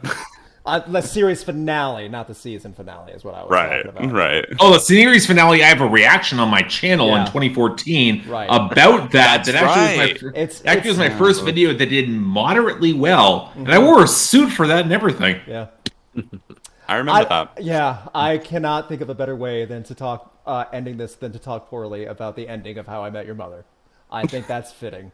I agree. Think that's A show of which I have not seen. I'm sorry. I'm still all the way back at Riverdale. Why do you people watch the CW? They're just gonna keep doing this to They you. have Whose Line Is It Anyway on there, and everything else is CW trash. So. Crash. Yeah. Crash. Okay, here's the thing. I protest that Riverdale is fantastically stylish, terrible TV. Okay. That you watch with 3 bottles of wine throughout the course of an afternoon. And I stand by the fact that on a conceptual level, if you're just riding on like, oh, symbolism and a weird, like, I can totally treat this as an art school brat being pretentious shit. Yeah. The first 3 seasons of Riverdale are fucking amazing. Okay, I can appreciate that. I can appreciate that for sure. Well, I treat Rick and Morty the same way, for the record. So That's very fair. Yeah. Thank you guys so much for sticking with us for the overtime. Thank you guys for all the super chats and the views and the likes. Thank you guys for making these events so good. We always look forward to these, and the audience always helps. I saw a lot of gaffes, a lot of shock, and a lot of laughs in the chat this time, which makes me feel that something's good. Number 1, please, everyone again, say thank you, Gretchen, for helping to moderate the chat. Thank you, Gretchen. Everyone type that in the chat right now. Yes. Yeah. Thank you. Thank you. Oh, and we have one more I'm request. Sorry, from Gretchen. Dun, dun, dun, dun, dun, dun, dun. We'll take her request. Yes, we'll take one. Gretchen gets priority because Gretchen versus.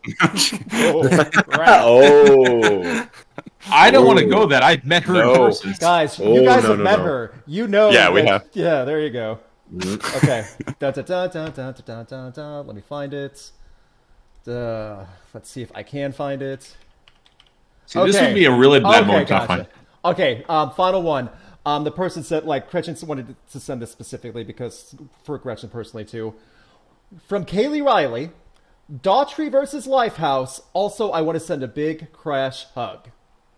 Aww. I think that's probably the reason why too. So big hug for Crash. Daughtry versus Lifehouse. Daughtry. We'll do this quick. Thumbs up or thumbs down. Daughtry. 1, 2, 3. Really? Lifehouse. Okay. 1, 2, 3.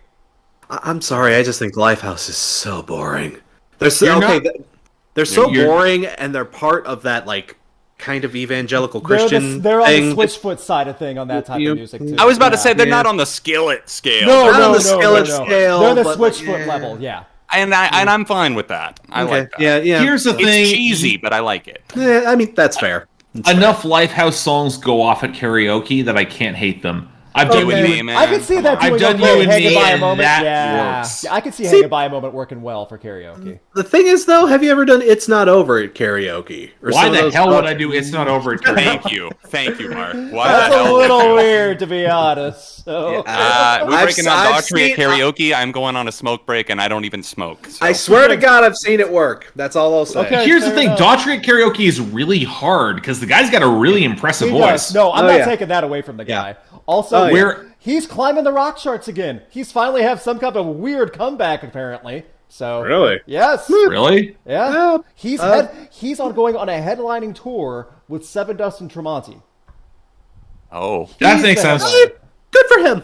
Good for him. You know Sure. what? Good for him. If it works and that's what people want, go for it. So. I mean, that is the most boring possible people getting in the same I part of the love most boring Seven possible. Dust. Like, I love Seven Dust.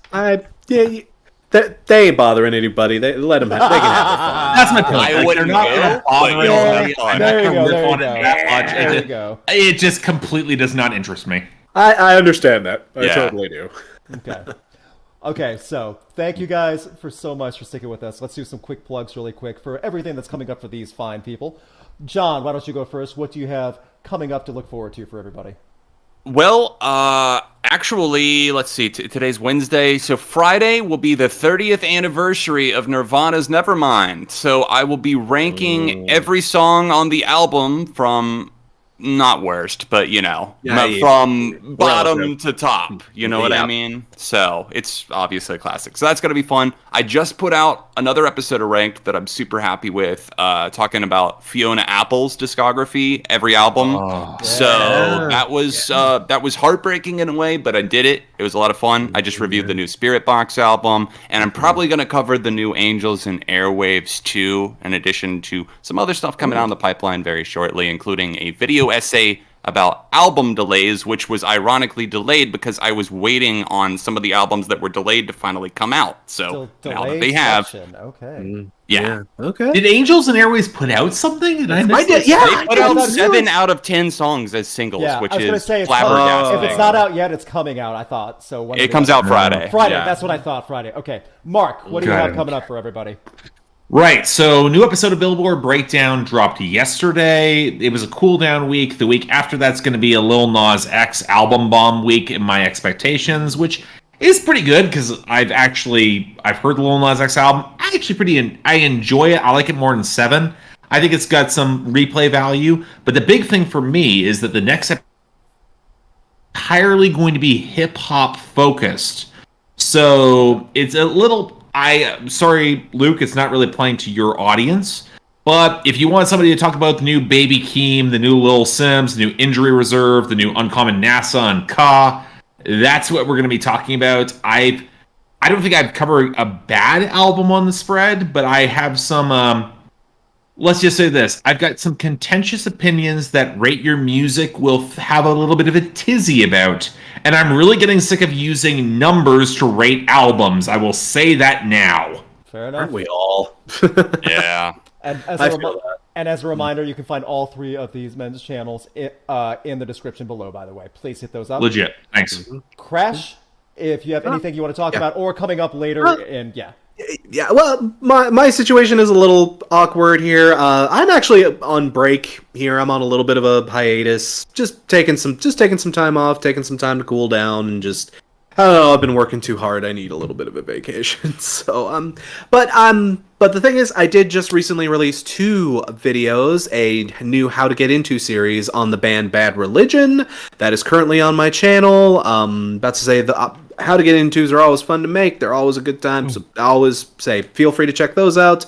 I will keep you posted when I'm back. I'm not expecting to be gone too long, but I just don't have anything specific to promote right now outside of that. So I'm just having a nice little break. As I say, I'm sure these other lovely gentlemen, if you aren't subscribed and following them and their various things, please feel free to give them your love and support while I am away, of course.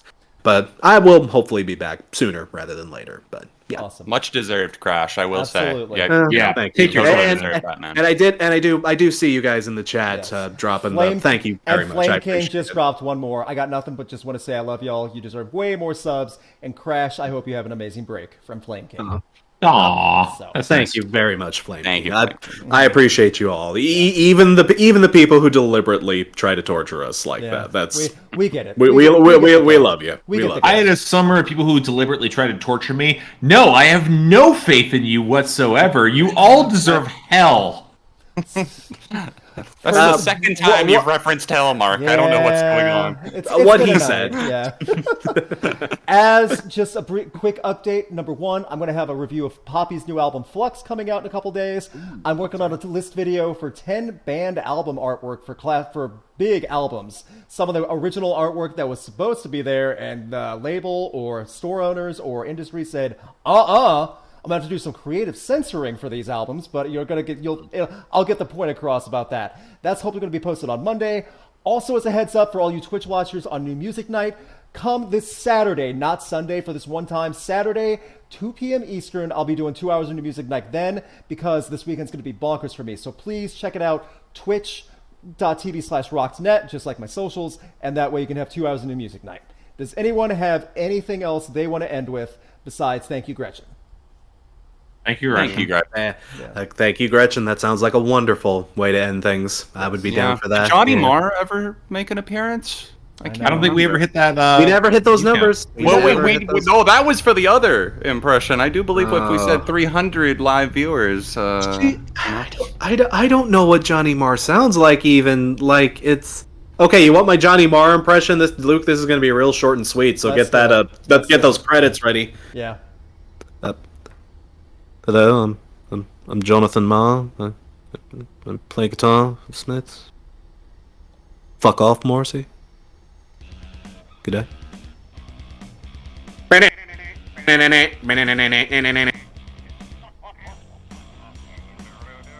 We're muted. That was perfect. I nailed it. I nailed the timing. I'm just gonna wait for it to fade out and then we're done. F off.